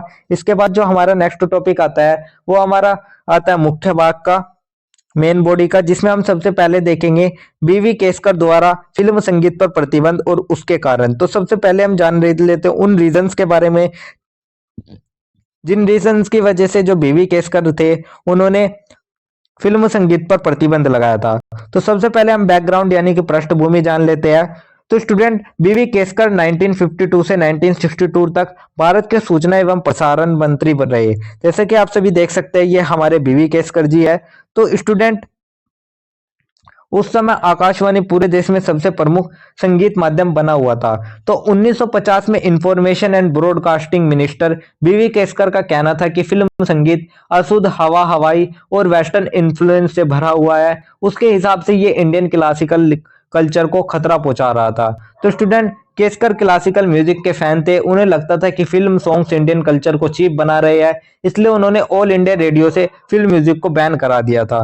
तो प्रतिबंध का कारण यही था कि Keskar believe that film songs contain too many western tunes rhythms and instruments. यानी कि जो फिल्म था उसमें जो गीत थे वे पश्चिमी संगीत के सुर, लय और वाद्य यंत्रों का अधिक उपयोग हो रहा था। तो इसीलिए जो कि उनकी भारतीय संस्कृति, शास्त्रीय संगीत और उनके लिए हानिकारक उनको मान रहे थे। तो ही believe that Indian public should not be connected with pure Indian music rather than entertainment based film. तो उनका विश्वास था कि जो भारतीय जनता है उसको सच्चे भारतीय संगीत से जोड़ना चाहिए, न कि मनोरंजन प्रदान फिल्म गीतों से। तो उन्होंने कहा कि जो फिल्मी गीत था भावनात्मक उत्तेजना बढ़ाते हैं, न कि वे सांस्कृतिक परिपक्वता बढ़ाते हैं। तो स्टूडेंट यही थे रीजन हमारे बैन करने के। इसके बाद जो हमारा नेक्स्ट टॉपिक आता है वो हमारा आकाशवाणी पर प्रतिबंध का आता है, यानी कि ban of all India radio आता है। तो स्टूडेंट इसलिए उन्होंने 1952 में जो आकाशवाणी थी उस पर फिल्मी गीतों का प्रसारण बंद करवा दिया था और इसके स्थान पर उन्होंने जो क्लासिकल, फोल्क और डेविवेशनल म्यूजिक थे यानी कि जो शास्त्रीय लोक और भक्ति संगीत थे उनको प्राथमिकता दी। तो यही सभी थे हमारे कारण जिन कारणों से जो बीवी केसकर थे उन्होंने फिल्म संगीत पर प्रतिबंध लगाया। इसके बाद जो हमारा नेक्स्ट टॉपिक आता है वो हमारा आता है इफेक्ट्स ऑफ द बैन, यानी कि इस प्रतिबंध के क्या प्रभाव रहे। तो सबसे पहला आता है पब्लिक डिससेटिस्फिकेशन एंड लिसनर रिएक्शन। तो जन असंतोष और श्रोता उपयुक्तता। तो स्टूडेंट जैसे कि आप सभी सोच सकते हैं, जब आप कभी सोचते हो जो फिल्मी सॉन्ग सुनने वाले सॉन्ग है लोग हैं, अगर उनके जो फिल्मी सॉन्ग है उनको ही बंद किया जाएगा तो जो जनता है उसमें असंतोष होगा या नहीं होगा। तो जनता का जो फिल्मी गीतों से था वो गहरा भावनात्मक लगाव था। जब वे अचानक रेडियो से गायब हो गए तो जो लोग थे उनमें असंतोष व्याप्त हो गया था, यानी कि वे डिससेटिस्फिकेशन हो गए थे। सेकंड हमारा आता है रेडियो सिलोन का उदय, यानी कि राइज ऑफ रेडियो सिलोन। तो प्रतिबंध का सबसे बड़ा परिणाम ये हुआ कि जो विदेशी स्टेशन था यानी कि रेडियो सिलोन था वो अधिक लोकप्रिय हो गया था। वहीं से जो फिल्मी गीत थे वहां के कार्यक्रम जैसे कि हमारा बिना का गीतमाला हो गया वे पूरे भारत में सुने जाने लगे। तो स्टूडेंट फिल्म सॉन्ग सुनने वाले लोग कहाँ गए, उन्होंने रेडियो सिलोन सुनना शुरू कर दिया। बाइने का गीतमाला जैसे जो सोच थे वे पूरे इंडिया की धड़कन बन गए थे। तो यही था हमारा रेडियो सिलोन का उदय। इसके बाद थर्ड आता है हमारा decline of the all India radios popularity, यानी कि आकाशवाणी की लोकप्रियता में गिरावट आई। तो एयर को लोग बोरिंग, सीरियस और सरकारी बोलने लगे। इस बैन ने से एयर की जो पॉपुलैरिटी है वो तेजी से नीचे गिर गई थी। इसके बाद फोर्थ आता है हमारा सरकारी नीति में दबाव, यानी कि चेंज इन गवर्नमेंट पॉलिसी। तो लोगों का प्रेशर में आखिर 1957 में जो बैन था उसको धीरे धीरे हटा दिया गया। तो सांस्कृतिक प्रभाव स्टूडेंट यही हुआ कि इस घटना ने यह स्पष्ट किया कि जो भारतीय जनता थी उसके मन में लोकप्रिय संस्कृति और फिल्मी संगीत का गहरा प्रभाव हुआ, जिसे किसी नीति से रोका नहीं जा सकता था। तो ये जो इंसिडेंट था इसने प्रूव कर दिया कि इंडियन लोगों के दिल में फिल्म म्यूजिक का पैलेस कोई नहीं ले सकता। पब्लिक कल्चर को रोकना सिंपल नहीं है। तो यही थे हमारे कल्चरल इम्पैक्ट, सांस्कृतिक प्रभाव जो कि मैंने आपको बता दिए। तो स्टूडेंट यही थे हमारे सारे इम्पैक्ट जो कि ऑल इंडिया रेडियो पे से फिल्मी संगीत को बैन करने के थे। इसके बाद जो हमारा नेक्स्ट टॉपिक आता है वो हमारा आता है स्वतंत्रता के 3 दशकों में हिंदी फिल्मों में लिंग, जेंडर और राष्ट्रवाद का संबंध। तो आफ्टर इंडिपेंडेंस 1947 से 1977 Hindi cinema presented nationalism and the role of women in new and evolving ways, यानी कि जब स्वतंत्रता मिल गई हमारे देश को उसके बाद से हिंदी फिल्मों ने समाज में राष्ट्रवाद और महिला की भूमिका को नए रूप में प्रस्तुत किया, जिसमें हमारा सबसे पहला था symbolic representation of India and women, यानी कि राष्ट्रवाद और महिला का प्रतीकात्मक चित्रण। तो स्टूडेंट आजादी के बाद हिंदी फिल्म्स में राष्ट्रवाद और महिला की इमेज को एक नई शेप दी गई। वुमेन को नेशन की मर्यादा, संस्कृति की रक्षक के रूप में दिखाया गया। तो जैसे कि हमारी मदर इंडिया फिल्म हो गई, उसमें नरगिस का जो चरित्र है वो राष्ट्र की आत्मा और त्याग की मूर्ति के रूप में दिखाया गया। यहाँ पर जो वुमेन थी उसको the mother figure of the nation कहा गया, यानी कि राष्ट्र की माँ का प्रतीक बना दिया गया था। इसके बाद सेकंड आता है हमारा नारी का बलिदान और नैतिकता, यानी कि women as symbols of sacrifice and morality. तो इस दौर की जो फिल्म थे उसमें महिलाओं को त्यागमयी, सहशील के रूप में प्रेजेंट किया गया, और ये एग्जैक्टली वही इमेज थी जो कि राष्ट्रीय नैरेटिव को सूट करती थी। तो women as moral strength of nation. तो स्टूडेंट यह राष्ट्रवाद की पारंपरिक व्याख्या थी जिसमें कि नारी संस्कृति और मर्यादा की रक्षक मानी गई थी। तो यही था हमारा सेकंड, नारी का बलिदान और नैतिकता। इसके बाद थर्ड हमारा आता है स्वतंत्रता और आधुनिकता के बीच संघर्ष, यानी कि conflict between modernity and traditions.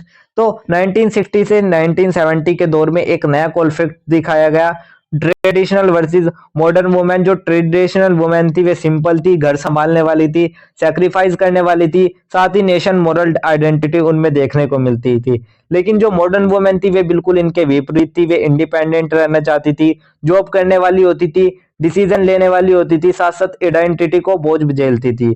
तो स्टूडेंट ये कॉन्फ्लिक्ट भारत के मॉडर्न बनने की स्ट्रगल को सिंबलाइज करता है। तो ये था हमारा स्वतंत्रता और आधुनिकता के बीच संघर्ष। इसके बाद हमारा नेक्स्ट आता है फोर्थ, राष्ट्रवाद का सांस्कृतिक रूप, यानी कि कल्चरल फॉर्म ऑफ नेशनलिज्म। तो स्टूडेंट जो फिल्म थे उन फिल्मों में नारी को केवल घरेलू ही नहीं बल्कि राष्ट्रीय मूल्य की प्रतिनिधि के रूप में दिखाया गया। तो their purity and sacrifice were directly linked in the honour of the nation, यानी कि जो उसकी पवित्रता और बलिदान था उसको राष्ट्र की गरिमा से जोड़ा गया।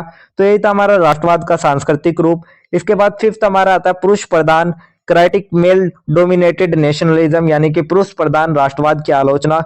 तो जो हमारा ये चित्रण था इसकी आलोचना तो हुई। तो जो इसमें से कुछ विद्वानों ने कहा कि जो फिल्म है उसमें महिलाओं की स्वतंत्र पहचान को सीमित कर दिया गया और उन्हें केवल राष्ट्र के प्रतीक में उपयोग किया गया।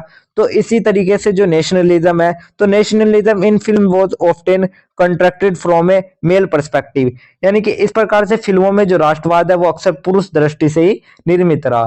तो स्टूडेंट यही था हमारा पुरुष प्रधान राष्ट्रवाद की आलोचना। इसके बाद जो हमारा नेक्स्ट टॉपिक आता है वो हमारा ओवरऑल एक छोटा सा निष्कर्ष आता है, एक छोटा सा कंक्लूजन आता है पूरे आंसर का। तो स्टूडेंट कंक्लूजन में हम देखेंगे कि जो हमारा 1957 था उसमें इंडिया का एक नए आइडेंटिटी के सर्च में था। एक तरफ गवर्नमेंट क्लासिकल कल्चर को प्रोटेक्ट करना चाहती थी, इसलिए बीवी केसकर का फिल्म म्यूजिक बैन आया, पर पब्लिक जो थी वे पब्लिक कल्चर को रोकना मुश्किल था, लोग रेडियो सैलून की तरफ भाग गए। दूसरी तरफ हिंदी फिल्म्स ने राष्ट्रवाद को दिखाने का नया तरीका निकाला।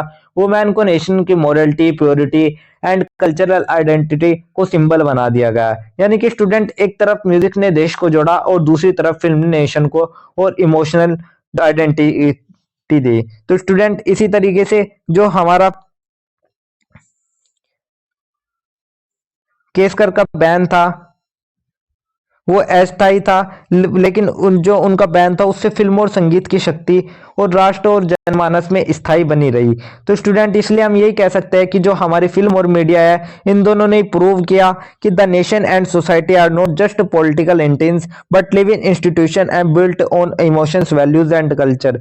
यानी कि जो राष्ट्र है वो समाज केवल राजनीतिक अवधारणा नहीं है, बल्कि संवेदनाओं, मूल्यों और संस्कृति से निर्मित एक जीवन संस्था है। तो स्टूडेंट यही था हमारा एक छोटा सा आंसर, जो कि हमारा क्वेश्चन नंबर 4 का आंसर था। इसके बाद जो हमारा नेक्स्ट क्वेश्चन आता है वो हमारा क्वेश्चन नंबर 5 आता है। तो अब हम बात कर लेते हैं हमारे क्वेश्चन नंबर 5 की। क्वेश्चन नंबर 5 में हमारे से पूछा गया है, दूरदर्शन ने अपनी विकास प्रक्रिया में सूचनारंजन और मनोरंजन दोनों की पूर्ति की, इस कथन की समीक्षा कीजिए।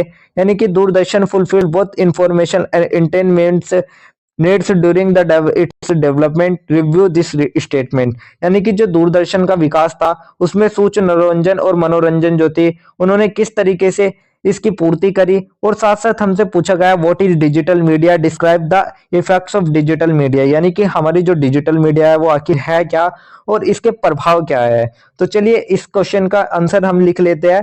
तो इसके आंसर की जो हम शुरुआत कर लेते हैं वो हम सबसे पहले एक छोटी सी भूमिका यानी कि एक छोटे से इंट्रोडक्शन से कर लेते हैं। तो सबसे पहले हम एक छोटा सा इंट्रोडक्शन देख लेते हैं स्टूडेंट। इंट्रोडक्शन में हम देखेंगे कि the development of India is not has not only been a tool of disseminating information but also a mirror of social, cultural and political life. यानी कि जो भारत में मीडिया का विकास था वो केवल सूचना प्रसारण का साधन ही नहीं था, बल्कि वो हमारे समाज के विचार, संस्कृति और जो राजनीति थी उसका एक प्रतिबिंब भी था। तो जब हमारा देश आजाद हुआ तो उस समय विकास के मार्ग पर था वो, लेकिन जब भी दूरदर्शन जो था उसने जनजीवन में एक नई क्रांति लाई, साथ ही उसने सूचना, शिक्षा और मनोरंजन इन दोनों को जोड़ने का प्रयास किया। तो इसलिए स्टूडेंट समय के साथ साथ जो तकनीकी प्रगति है वो होती चली गई और दूरदर्शन की जगह जो डिजिटल मीडिया है वो हमारी आती चली गई। तो स्टूडेंट एक वक्त था जब पूरे भारत में शाम होते ही सब लोग टीवी के सामने बैठ जाते थे। हम लोग बुनियाद, रामायण, ये सिर्फ सीरियल ही नहीं थे, ये भारत को एक धागे में पिरोते थे। और आज एक छोटा सा मोबाइल फोन दुनिया की सारी इंफॉर्मेशन हमारे हाथ में दे देता है। तो सवाल यही है कि दूरदर्शन ने कैसे सूचना और मनोरंजन को एक साथ जोड़ा और डिजिटल मीडिया ने हमारे समाज पर क्या बड़ा असर डाला। तो स्टूडेंट यही था हमारा एक छोटा सा इंट्रोडक्शन, एक छोटी सी भूमिका। इसके बाद जो हमारा नेक्स्ट टॉपिक आता है वो हमारा मेन बॉडी का आता है, जिसमें हमारे से सबसे पहले पूछा गया the journey of Doordarshan and the concept of informative. यानी कि दूरदर्शन की विकास यात्रा और सूचना मनोरंजन की अवधारणा के बारे में। तो स्टूडेंट जो दूरदर्शन है उसकी शुरुआत 1959 में हुई थी। जब दूरदर्शन शुरू हुआ तो इसका एम सिर्फ एक ही था, इंडिया को एजुकेटेड बनाना, कोई ग्लोमियर ना हो, कोई इंटरटेनमेंट नहीं, बट शिक्षा था। तो स्टूडेंट यही थी सूचनात्मक भूमिका। यानी कि जैसे जैसे टेक्नोलॉजी बढ़ी दूरदर्शन भी बदलता चला गया। तो 1980 से 1919 तक ये पूरे इंडिया का फेवरेट एंटरटेनमेंट हब बन गया था। एग्जाम्पल के लिए जैसे कि हम लोग, जो कि इंडिया का पहला सोशल सीरियल था, बुनियाद जो कि पेडिटेशन की इमोशनल स्टोरी थी, साथ साथ रामायण और महाभारत थी जिनको देखने के लिए सड़कें खाली हो जाती थी। तो चित्रगांव और रंगोली भी थी जिससे पूरे देश का म्यूजिक थेरेपी भी माना जाता था। तो स्टूडेंट दूरदर्शन सिर्फ एक टीवी नहीं था बल्कि देश का कल्चरल ब्रिज भी था।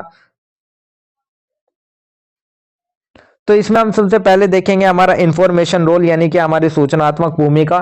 तो स्टूडेंट दूरदर्शन हर घर में मूवमेंट की पॉलिसी, किसान को लिए कृषि दर्शन, साइंस प्रोग्राम, एजुकेशन शोध लेकर आया। इसका परिणाम क्या हुआ स्टूडेंट? इसका परिणाम यही हुआ कि इंफॉर्मेशन भी मिली और एजुकेशन भी बढ़ी, जिससे कि जो सामाजिक जागरूकता यानी कि पब्लिक अवेयरनेस है वो भी बढ़ गई थी। तो स्टूडेंट इसलिए दूरदर्शन ने सरकारी योजनाएं, वैज्ञानिक उपलब्धि, राष्ट्रीय विकास से जुड़ी जानकारी जन जन तक पहुंचाई।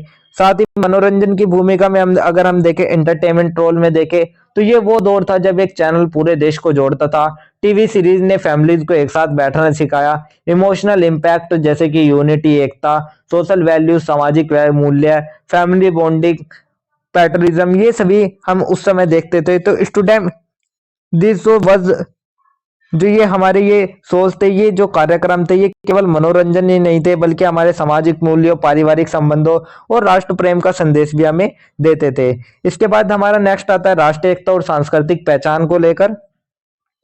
तो स्टूडेंट जो दूरदर्शन था वो हमारा विभिन्न भाषाओं, परंपराओं और संस्कृतियों को एक मंच पर लाकर भारत का विविधता एकता में विविधता वाला यानी कि यूनिटी इन डाइवर्सिटी को सशक्त बनाता है। तो यही तो हमारा राष्ट्रीय एकता और सांस्कृतिक पहचान। इसके बाद हम देख लेते हैं आखिर सूचना रंजन होता क्या है। तो सूचना रंजन का मतलब होता है सूचना और मनोरंजन का समन्वय, यानी कि इंफॉर्मेशन एंड एंटरटेनमेंट के समन्वय को, कॉम्बिनेशन को ही हम सूचना मनोरंजन कहते हैं। तो आखिर दूरदर्शन का बिगेस्ट अचीवमेंट क्या था? तो स्टूडेंट यही था हमारा सूचना रंजन, ये कि उसने सूचना और मनोरंजन को एक साथ जोड़ा, इंफॉर्मेशन भी मिली, एंटरटेनमेंट भी मिला और देश की एकता भी बनी रही। तो स्टूडेंट यही था हमारा सूचना रंजन। इसके बाद जो हमारा नेक्स्ट टॉपिक आता है वो हमारा आता है बीवी केसकर की नीति और उसके प्रभाव। तो अब हम देख लेते हैं बीवी Keskar policy and in influence in context, संदर्भ रूप में। तो स्टूडेंट 1950 में बीवी केसकर ने फिल्म म्यूजिक पर बैन लगाया, लेकिन जो पब्लिक थी उसने रेडियो साइलोन सुना। गवर्नमेंट ने सीख लिया कि पब्लिक एंटरटेनमेंट को इग्नोर नहीं किया जा सकता और इसी मेंटल शिफ्ट के बाद दूरदर्शन ने सूचना मनोरंजन का जो मॉडल था उसको और ज्यादा स्ट्रॉन्ग कर दिया था। तो इसलिए स्टूडेंट कहा जाता है कि इसी अनुभव से जो दूरदर्शन है उसने बाद में सूचना मनोरंजन की नीति अपनाई, यानी कि ज्ञान और मनोरंजन को संतुलित मेल करना। तो स्टूडेंट उन्होंने फिल्मी संगीत पर बैन इसलिए लगाया था, प्रतिबंध इसलिए लगाया था क्योंकि वे जानते थे कि जो भारतीय संस्कृति है वो पश्चिमी प्रभाव से जुड़ी हुई है, तो वे उसको इस पश्चिमी प्रभाव से मुक्त करना चाहते थे। लेकिन उल्टा हुआ, लोगों ने अगर AIR से, आकाशवाणी से फिल्मी संगीत को हटा दिया था, तो उन्होंने रेडियो सिलोन पर अपनी भूमिका दिखाई, अपनी लोकप्रियता बढ़ी इससे रेडियो सिलोन की, और इससे ही सरकार ने महसूस किया कि जो मनोरंजन है वो भी जन माध्यम के लिए जरूरी है। तो स्टूडेंट यही था हमारा बीवी केसकर की नीति और उसके प्रभाव। इसके बाद जो हमारा नेक्स्ट टॉपिक आता है वो हमारा आता है meaning and development of digital media, यानी कि डिजिटल मीडिया का अर्थ और उसके विकास को लेकर। तो सबसे पहले हम समझ लेते हैं डिजिटल मीडिया आखिर होता क्या है, डिजिटल मीडिया क्या है। तो स्टूडेंट डिजिटल मीडिया मतलब इंफॉर्मेशन को इलेक्ट्रॉनिक फॉर्म में इंटरनेट के थ्रू शेयर करना, जैसे कि हमारा यूट्यूब हो गया, इंस्टाग्राम हो गया, व्हाट्सअप हो गया, फेसबुक हो गया, कोई वेबसाइट हो गई, OTT हो गई, यानी कि मोबाइल जो कि हमारा मिनी मीडिया इंडस्ट्री हो गया। तो स्टूडेंट ये हमारे आज की जो सदी है 21वीं सदी के, वो हमारा एक सबसे शक्तिशाली संचार माध्यम बन चुका है जो कि समय और स्थान की सीमाओं को समाप्त कर देता है। तो it has become the most powerful communication medium of the 21st century, breaking the barriers of time and geography. तो स्टूडेंट यही था हमारा डिजिटल मीडिया का अर्थ और उसका विकास। इसके बाद जो हमारा नेक्स्ट टॉपिक आता है वो हमारा आता है इफेक्ट्स ऑफ डिजिटल मीडिया, यानी कि अब हम बात कर लेते हैं हमारे डिजिटल मीडिया के प्रभाव के बारे में। तो जिसमें हमारा सबसे पहला आता है सूचना की गति और पहुंच, यानी कि speed and rich of information. तो स्टूडेंट न्यूज अब सेकंड में वायरल होती है। सेकंड आती है नागरिक पत्रकारिता, सिटीजन जर्नलिज्म, तो कोई भी फोन से न्यूज ब्रेक कर सकता है। इसी के साथ साथ थर्ड आता है लोकतंत्र की मजबूती, स्ट्रेंथिंग डेमोक्रेसी। तो स्टूडेंट गवर्नमेंट की पॉलिसीज पर डिबेट, ट्रांसपेरेंसी और अकाउंटेबिलिटी बढ़ी है इससे। इसके साथ हमारी फोर्थ आती है fake news and miss information, यानी कि गलत सूचना और फेक न्यूज। तो ये सबसे बड़ा डेंजर था, बिना वेरिफिकेशन के गलत इन्फो तेजी से फैलती थी। इसी के साथ साथ फिफ्थ सांस्कृतिक परिवर्तन, यानी कि कल्चरल ट्रांसफॉर्मेशन आता है। तो यूथ की सोच, फैशन, बिहेवियर सब चेंज हो गया इससे। साथ साथ शिक्षा और रोजगार में योगदान हुआ है, contribution of education and employment. तो online learning, digital marketing, freelancing, नए नौकरी के दरवाजे इससे हमारे खुल गए हैं। तो स्टूडेंट यही सभी थे हमारे डिजिटल मीडिया के प्रभाव। इसके बाद जो हमारा नेक्स्ट टॉपिक आता है वो हमारा ओवरऑल पूरे आंसर का एक छोटा सा निष्कर्ष, एक छोटा सा कंक्लूजन आता है। तो स्टूडेंट कंक्लूजन में हम एक तरीके से यही कह सकते हैं कि both Doordarshan and digital media serve as a mirror of Indian society. While Doordarshan with limited resources established the tradition of informative and contributed to nation building, digital media has expanded that tradition on a global and technology scale। तो student Doordarshan ने जिस रिवायत की शुरुआत करी, digital media ने उसको global बना दिया। दूरदर्शन ने इंडिया को स्क्रीन पर जोड़ा, तो डिजिटल मीडिया ने इंडिया को डिजिटल दुनिया से जोड़ दिया। तो चैलेंजेस भी है इस समय, फेक न्यूज, साइबर मिसयूज, लेकिन सही इस्तेमाल हो तो जो डिजिटल मीडिया है वो एजुकेशन, अवेयरनेस और डेमोक्रेसी का पावरफुल हाउस भी बन सकता है। तो स्टूडेंट इसी प्रकार हम ये कह सकते हैं कि जो दूरदर्शन है उसने जो यात्रा शुरू करी थी वही हमारे डिजिटल मीडिया ने उसी को तकनीकी और जन सुलभ रूप में आगे बढ़ाया है। तो स्टूडेंट यही था हमारा एक छोटा सा निष्कर्ष, जिसके साथ हमारा आंसर नंबर 5 भी कंप्लीट होता है। तो यही था हमारा आंसर नंबर 5। इसके बाद जो हमारा नेक्स्ट क्वेश्चन आता है वो हमारा क्वेश्चन नंबर 6 आता है। तो अब हम बात कर लेते हैं हमारे क्वेश्चन नंबर 6 के बारे में। क्वेश्चन नंबर 6 में हमारे से पूछा गया है, एफएम रेडियो में वृद्धि एवं विकास का विवरण दीजिए, यानी कि describe the growth and development of FM radio. तो यानी कि हमारे एफएम रेडियो की ग्रोथ और उसके विकास के बारे में हमें बताना है। साथ ही हमारे से पूछा गया है, analyse the misuse of media and the quest of autonomy with the rise of FM radio. यानी कि जब एफएम रेडियो का उदय हुआ तो उसके साथ मीडिया के दुरुपयोग और स्वायत्तता की खोज जो थी उसका भी हमें विश्लेषण करना है। तो चलिए इस क्वेश्चन की हम जो शुरुआत कर लेते हैं वो हम सबसे पहले एक छोटी सी भूमिका, एक छोटे से इंट्रोडक्शन से कर लेते हैं। तो सबसे पहले हम छोटा सा इंट्रोडक्शन, एक छोटी सी भूमिका देख लेते हैं।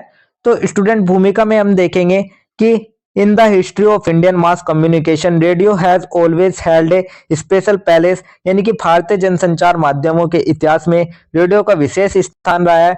तो जब हमारा देश आजाद नहीं हुआ था उस समय राष्ट्रीय चेतना फैलाई हमारी रेडियो ने, और जब हमारा देश आजाद हो गया तो उस समय रेडियो ने जनसंपर्क, शिक्षा और मनोरंजन का प्रमुख साधन बन गया था।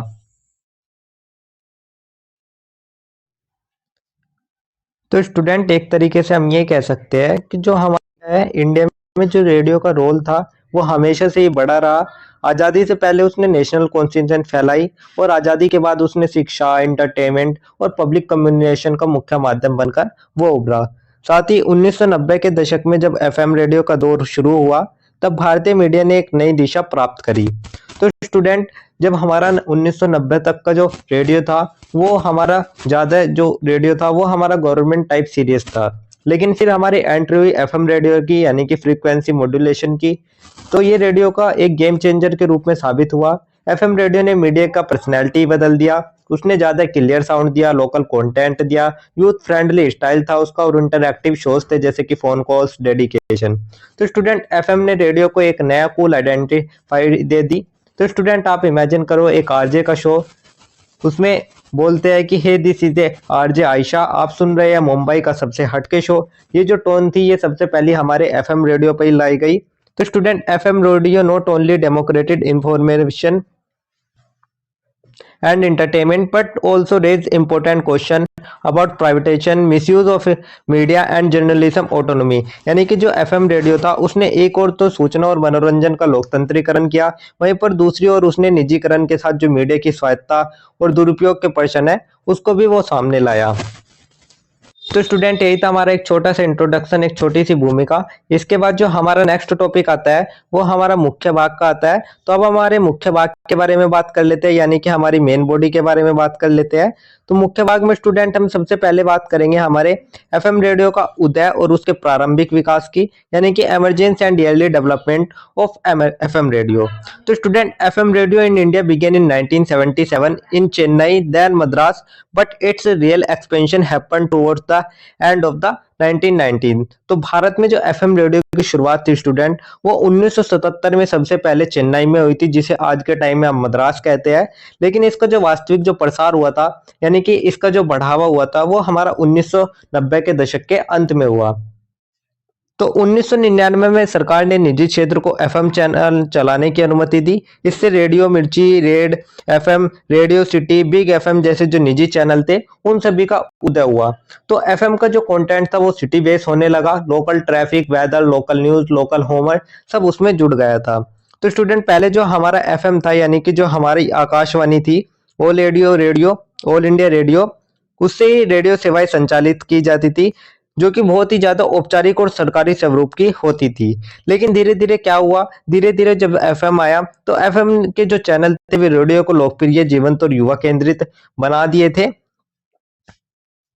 यानी कि स्टूडेंट जो एफएम था उसने यंग जनरेशन को रेडियो से जोड़ दिया। उसने Bollywood songs, love stories, career counselling, funny prank calls ये सभी उन्होंने उसमें जोड़ दिए थे। तो एफएम ने इंफॉर्मेशन को भी बढ़ावा दिया, जैसे कि ज्यादा ऐसे एक्सेसिबल किया, इंफॉर्मेशन को ज्यादा फास्ट किया और ज्यादा आम लोगों के बीच में उसने उसको फैला दिया।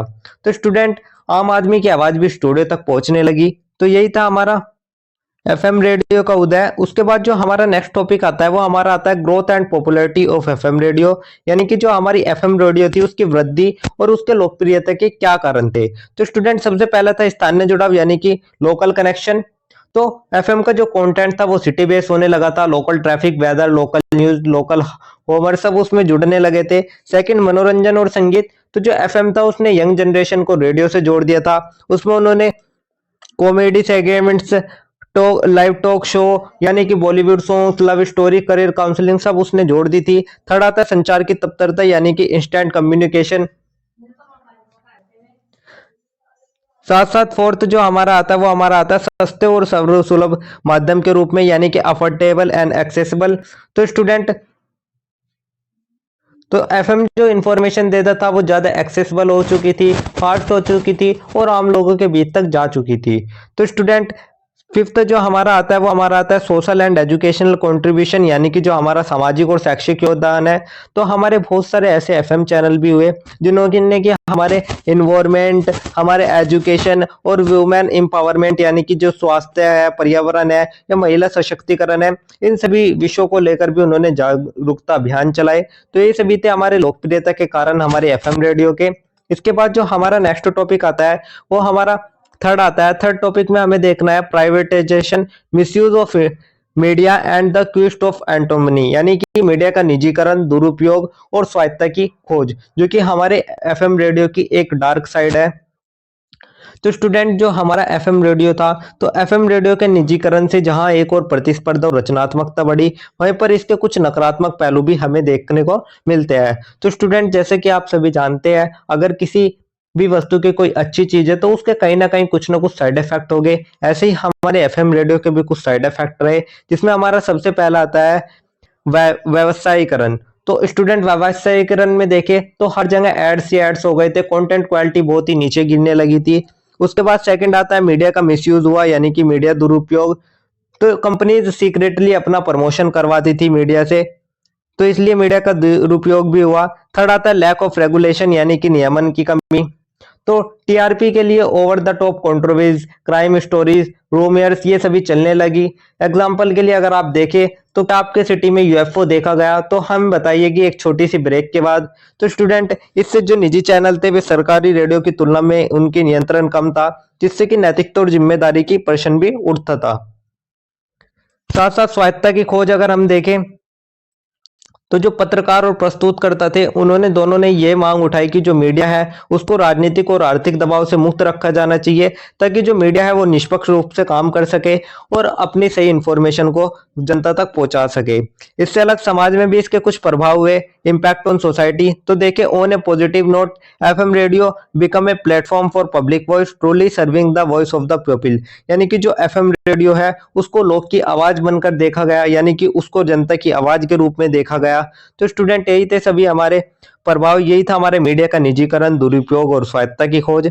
इसके बाद जो हमारा नेक्स्ट टॉपिक आता है वो हमारा आता है एफएम रेडियो का वर्तमान स्वरूप, यानी कि present form of FM radio. तो स्टूडेंट, आज के समय में जो हमारा एफएम रेडियो है वो बहुत ही डिजिटल हो चुका है और उसने अपनी अलग ही पहचान बना ली है।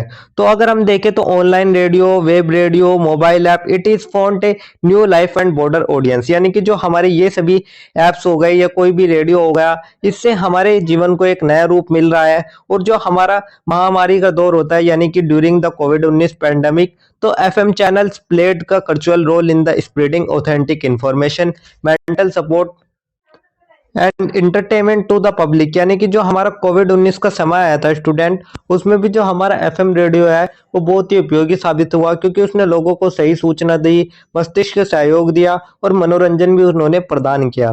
तो स्टूडेंट, यही थे हमारे आज के समय में जो हमारा एफएम रेडियो का जो महत्व है वो मैंने आपको बताया। इसके बाद जो हमारा नेक्स्ट टॉपिक आता है वो हमारा ओवरऑल पूरे आंसर का एक छोटा सा निष्कर्ष, यानी कि एक छोटा सा कंक्लूजन आता है। तो कंक्लूजन में स्टूडेंट हम देखेंगे FM radio successfully combined information, entertainment and public communication with in Indian society, यानी कि जो हमारी एफएम रेडियो थी उसने हमारे भारतीय समाज में सूचना, मनोरंजन और सामाजिक संवाद को सभी को एक जगह पर जोड़ दिया। और ये हमारा केवल शहरी रेडियो नहीं रहा, बल्कि इसको ग्रामीण क्षेत्रों में भी एक संचार का बहुत ही मुख्य माध्यम माना गया। तो it rich not only cities but also rural areas, become a powerful tool for social connection and awareness। तो स्टूडेंट जो हमारा एफएम रेडियो है, इसके जो हमारे लाभ थे वे तो हमें देखने को मिले, लेकिन इसके साथ साथ हमें कहीं ना कहीं इसके निजीकरण भी मिले, जिससे कि जो एफएम रेडियो की नैतिकता और स्वायत्ता है उस पर सवाल उठते हैं। तो स्टूडेंट सवाल यही उठते हैं कि क्या मीडिया को सही मीनिंग में स्वतंत्र होना चाहिए। तो एफएम के जब हमारा एफएम रेडियो राइज हुआ तो उसके बाद से ये डिबेट स्ट्रांग हो गई। तो स्टूडेंट मीडिया को पॉलिटिकल प्रेशर से फ्री होना चाहिए, बिजनेस इन्फ्लुएंस से बचना चाहिए, और साथ साथ इंडिपेंडेंट जर्नलिज्म की जरूरत इसमें बढ़ गई है।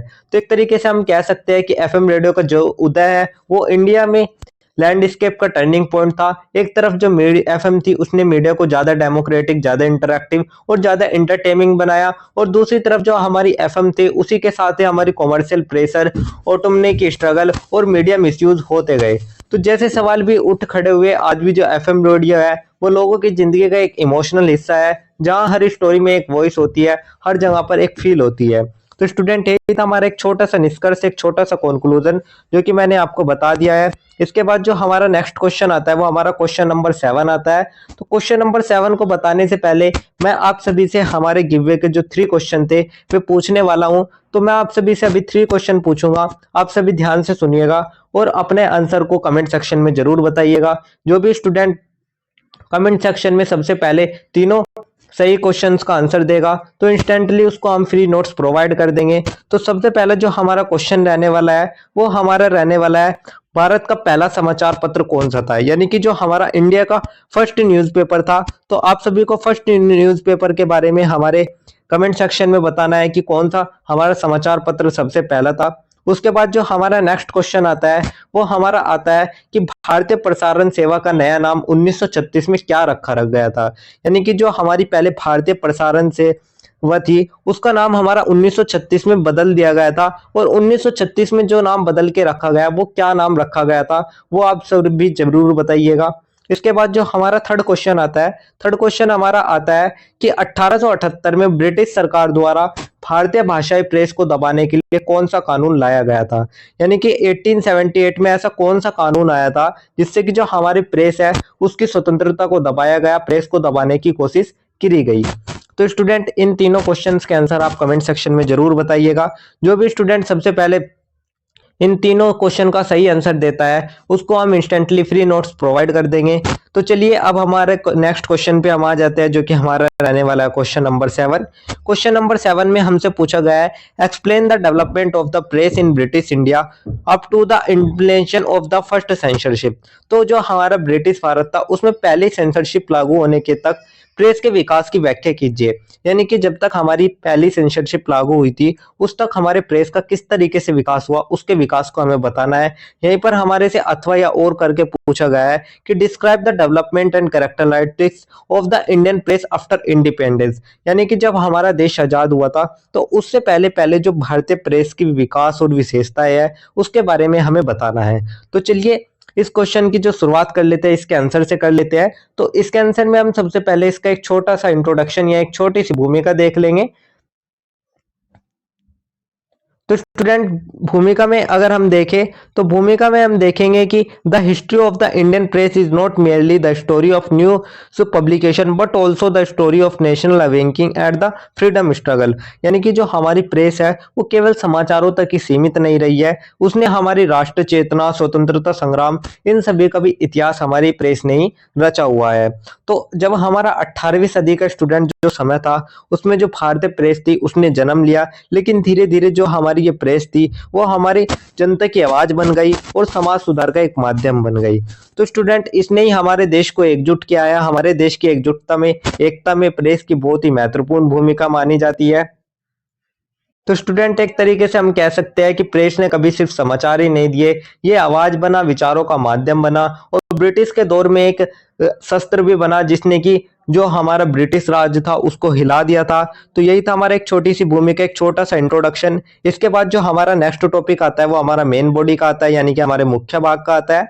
मेन बॉडी में हम सबसे पहले बात कर लेते हैं हमारे early development of the press during British rule up to 1799, यानी कि जो हमारे ब्रिटिश काल था उसमें प्रारंभिक विकास कैसे हुआ था हमारे प्रेस का, जो कि हमारा 1799 तक हम देखेंगे। तो सबसे पहले हम देखेंगे the press in India began in 1780 with the publication of whisky Bengal gadget by James ऑस्टिंगन whisky which was the first newspaper of India. यानी कि स्टूडेंट ये कहानी शुरू होती है हमारी 1780 में, जब हमारे जेम्स ऑगस्टिन हिक्की ने 21 बंगाल गैजेट शुरू किया। तो ये हमारे भारत का पहला न्यूज़पेपर था। तो स्टूडेंट जो 21 बंगाल गजट जो हमारा पेपर था, ये हमारी इंडिया का फर्स्ट न्यूज़पेपर था। और ये जो पेपर था ये ब्रिटिश अधिकारियों की नीतियों की आलोचना करता था, और इसी वजह से ब्रिटिश सरकार ने इस पर प्रेशर डालना शुरू किया और सेंसरशिप का पहला बीज यहीं से हमारा बोया गया। तो स्टूडेंट इसके बाद हमारे अलग भी आए, अलग जैसे कि कलकत्ता कलकत्ता क्रॉनिकल हो गए, मद्रास कोरियर हो गया, बॉम्बे हर्ड हो गए। तो ये सभी हमारे ऐसे अंग्रेजी अखबार थे जो कि हमारे ब्रिटिश पाठकों के लिए होते थे। तो स्टूडेंट हिक्के के बाद जैसे कि कलकत्ता क्रॉनिकल हो गया, मद्रास कोरियर हो गया और बॉम्बे हेराल्ड जैसे जो पेपर्स आए, लेकिन इनका उद्देश्य सभी मेनली यही था कि ब्रिटिश ऑफिसर्स को इन्फॉर्मेशन देना। तो ये अभी तक इंडियन आवाज नहीं थे। तो स्टूडेंट यही था हमारा ब्रिटिश काल में प्रेस का प्रारंभिक विकास। इसके बाद जो हमारा नेक्स्ट टॉपिक आता है वो हमारा आता है इमर्जेंस ऑफ इंडियन ओवेंट प्रेस, यानी कि भारतीय द्वारा संचालित प्रेस का उदय। तो स्टूडेंट धीरे धीरे जो भारतीय है उसको समझ आया कि जो प्रेस है वो उनके विचारों और सुधार का माध्यम बन सकता है। तो इसी में अगर हम देखें तो राजा राम मोहन राय ने संवाद कॉमेडी और मिरर ऑफ द वर्ल्ड के माध्यम से सामाजिक कुरीतियों के विरोध और शिक्षा के प्रचार की दिशा में कार्य किया। तो राजा राम मोहन राय आए, उन्होंने संवाद कौमुदी और मिरत उल अखबार से सामाजिक क्रांति और शिक्षा का संघर्ष शुरू किया और जर्नलिज्म एक पावर बन चुका था। इसी के साथ साथ जो हमारे जेम्स सिल्क बकिंगम जी थे, उनका कलकत्ता जर्नल आया जो कि ब्रिटिश पॉलिसीज की खुली आलोचना करता था। और स्टूडेंट ये जो पेपर था ये फ्रीडम और प्रेस ऑटोनॉमी का एक सिंबल बन गया था। तो यही था हमारा भारतीय द्वारा संचालित प्रेस का उदय। इसके बाद जो हमारा थर्ड आता है वो हमारा आता है first censorship by the British government 1799, यानी कि जो ब्रिटिश सरकार थी उसके द्वारा पहला सेंसरशिप लॉ कब लागू किया गया। तो स्टूडेंट ब्रिटिश का इंडियन प्रेस का असर समझ आ गया था। तो 1799 में जो हमारे लॉर्ड वेस्ली थे उन्होंने प्रेस रेगुलेशन एक्ट पास किया। अब कोई भी अखबार गवर्नमेंट के बिना परमिशन के नहीं चलता था, और इस लॉ का जो एम था, मुख्य उद्देश्य था, वो था गवर्नमेंट विद्रोही विचारों को रोकना, साथ साथ प्रेस पर कंट्रोल लाना और एडिटोरियल फ्रीडम को सप्रेस करना। तो स्टूडेंट यही थी भारत की पहली सेंसरशिप। पर यहीं पर जो हमारा संघर्ष है वो हमारा नहीं रुकता है, ये संघर्ष हमारा आगे चलता रहता है। और इसके कुछ नियम परिवर्तन हुआ, परंतु जो ब्रिटिश शासन है उस पर प्रेस पर नियंत्रण और स्वतंत्रता के बीच जो संघर्ष है वो हमारा लगातार चलता ही रहा। तो यही था हमारा ब्रिटिश सरकार द्वारा पहली सेंसरशिप। इसके बाद जो हमारा नेक्स्ट टॉपिक आता है वो हमारा आता है expansion of the press during the freedom movement, यानी कि स्वतंत्रता आंदोलन के दौरान जो हमारी प्रेस थी उसका विस्तार किस तरीके से हुआ। तो स्टूडेंट 19वीं और 20वीं शताब्दी में ही जो प्रेस था उसने नेशनल मूवमेंट का सबसे पावरफुल वेपन वो बन गया था। तो बाल गंगाधर तिलक के केसी और मराठा, गांधी जी के यंग इंडिया, हरिजन और मौलाना आजाद के हल हिलाल जैसे पत्रों ने जनता में राष्ट्रवाद की भावना जगाई। तो तिलक ने केसरी मराठा लिख के, गांधी ने यंग इंडिया हरिजन लिखा और मौलाना आजाद ने ए हिलाल अल बगाई जैसे पेपर्स लिख के। तो स्टूडेंट ये जो पेपर थे, इन पेपर ने जनता को नेशनलिज्म की आग से जोड़ दिया। इससे अलग अगर हम देखें तो the British government repeatedly imposed repressive press law such as the Vernacular Press Act 1878, but Indian journalists continue their struggle for freedom for expression. तो ब्रिटिश सरकार ने इंडियन प्रेस को दबाने के लिए कई कानून लगाए। सबसे खतरनाक था हमारा वर्नाकुलर प्रेस एक्ट जो कि हमारा 1878 में आया था। तो इससे इंडियंस ने संघर्ष जारी रखा, उन्होंने अपना संघर्ष अभी तक नहीं रोका था। तो यही था हमारा स्वतंत्रता आंदोलन के दौरान प्रेस का विस्तार। इसके बाद जो हमारा नेक्स्ट टॉपिक आता है स्टूडेंट वो हमारा आता है development of the Indian press after independence, यानी कि जब हमारा देश आजाद हो गया उसके बाद हमारे भारतीय प्रेस का किस प्रकार से विकास हुआ। तो after independence the Indian press took a new direction, it purpose was no longer resistance but in nation building, यानी कि जो हमारा भारतीय प्रेस था उसने अब जो उद्देश्य था उसका विरोध तो हट चुका था, लेकिन अब जो उसका उद्देश्य था वो था राष्ट्र निर्माण का। यानी कि सबसे पहला अगर हम देखें constitutional protection under article 19(1)(a of the constitution, the press was granted freedom of expression, यानी कि स्टूडेंट कॉन्स्टिट्यूशन ने प्रेस को अभिव्यक्ति की स्वतंत्रता दी। कॉलोनियल सेंसरशिप खत्म हो गई थी। सेकंड आता है हमारा formation of news angles agency. तो agency like PTI, UNI, Hindustan Samachar and Samachar Bharati contribute to the national distribution of news. यानी कि पीटीआई, यूएनआई, हिंदुस्तान समाचार जैसे जो संस्थाएं थी वे बनने लगी, जिन्होंने कि नेशनल न्यूज को तेजी से देश भर में पहुंचाया। इसके बाद थर्ड आता है हमारा भाषाई विविधता। तो student Hindi, Bengali, Tamil, Urdu, Marathi, regional press बढ़ा और सबको अपनी अपनी वॉइस मिलने लगी। इससे अलग हमारा फोर्थ आता है टेक्नोलॉजिकल एडवांसमेंट, यानी कि offset printing, colour edition, online edition. तो जो प्रेस थी वो मॉडर्न और एक्सेसिबल बन गई थी। साथ साथ फिफ्थ अगर हम देखें रोल ऑफ द प्रेस, तो in independent India the press plays a crucial role in the reviewing government policies, highlighting public issue and strengthening democracy। तो अब जो प्रेस की भूमिका था उसका जो सोशल फोर्स था वो था सोशल अवेयरनेस पर, अर्बन और रूरल रिच पर, जन जागरूकता पर, रिस्पॉन्सिबिलिटी और अकाउंटेबिलिटी पर। तो अब हम इसकी कुछ विशेषताएं देख लेते हैं। तो विशेषताएं में अगर हम देखें डेमोक्रेटिक आउटलुक, द क्राइटिकल थिंकिंग, तो सबसे पहला आता है क्रिएशन ऑफ पब्लिक ओपिनियन, यानी कि लोकतंत्रता को मजबूत करना, पब्लिक ओपिनियन बनाना। साथ साथ reach of both rural and urban areas, तो सोसाइटी को सुधारा जाए ताकि जो इंडियन प्रेस है उसकी असली पहचान बन सके। इसी के साथ साथ सूचना और जन जागरण का माध्यम वो बनकर उभरा और उसमें निष्पक्षता और जिम्मेदारी का भाव देखा गया। तो आज के समय में अगर हम देखें तो आज के समय भी हमें इसमें कुछ चुनौतियां मिल जाती है, चैलेंजेस अभी भी है, जैसे कि such as a yellow journalism and commercialism, यानी कि जैसे पित्र पत्रकारिता हो गए और व्यवसायीकरण हो गए, ये आज के समय में हमारी कुछ विशेषताएं बनकर उभरी है। तो स्टूडेंट यही थे हमारे स्वतंत्रता के बाद भारतीय प्रेस का विकास। इसके बाद जो हमारा नेक्स्ट टॉपिक आता है वो हमारा एक छोटा सा निष्कर्ष यानी कि एक छोटा सा कंक्लूजन आता है। तो स्टूडेंट कंक्लूजन की अगर हम बात करें तो टूज the development of the Indian press from Hicky's Bengal Gazette to modern digital newspaper represent a long historical journey. यानी कि जो भारत में प्रेस का विकास है वो 1780 के हिक्की गैजेट से लेकर आज के डिजिटल न्यूज़पेपर तक एक शानदार यात्रा है।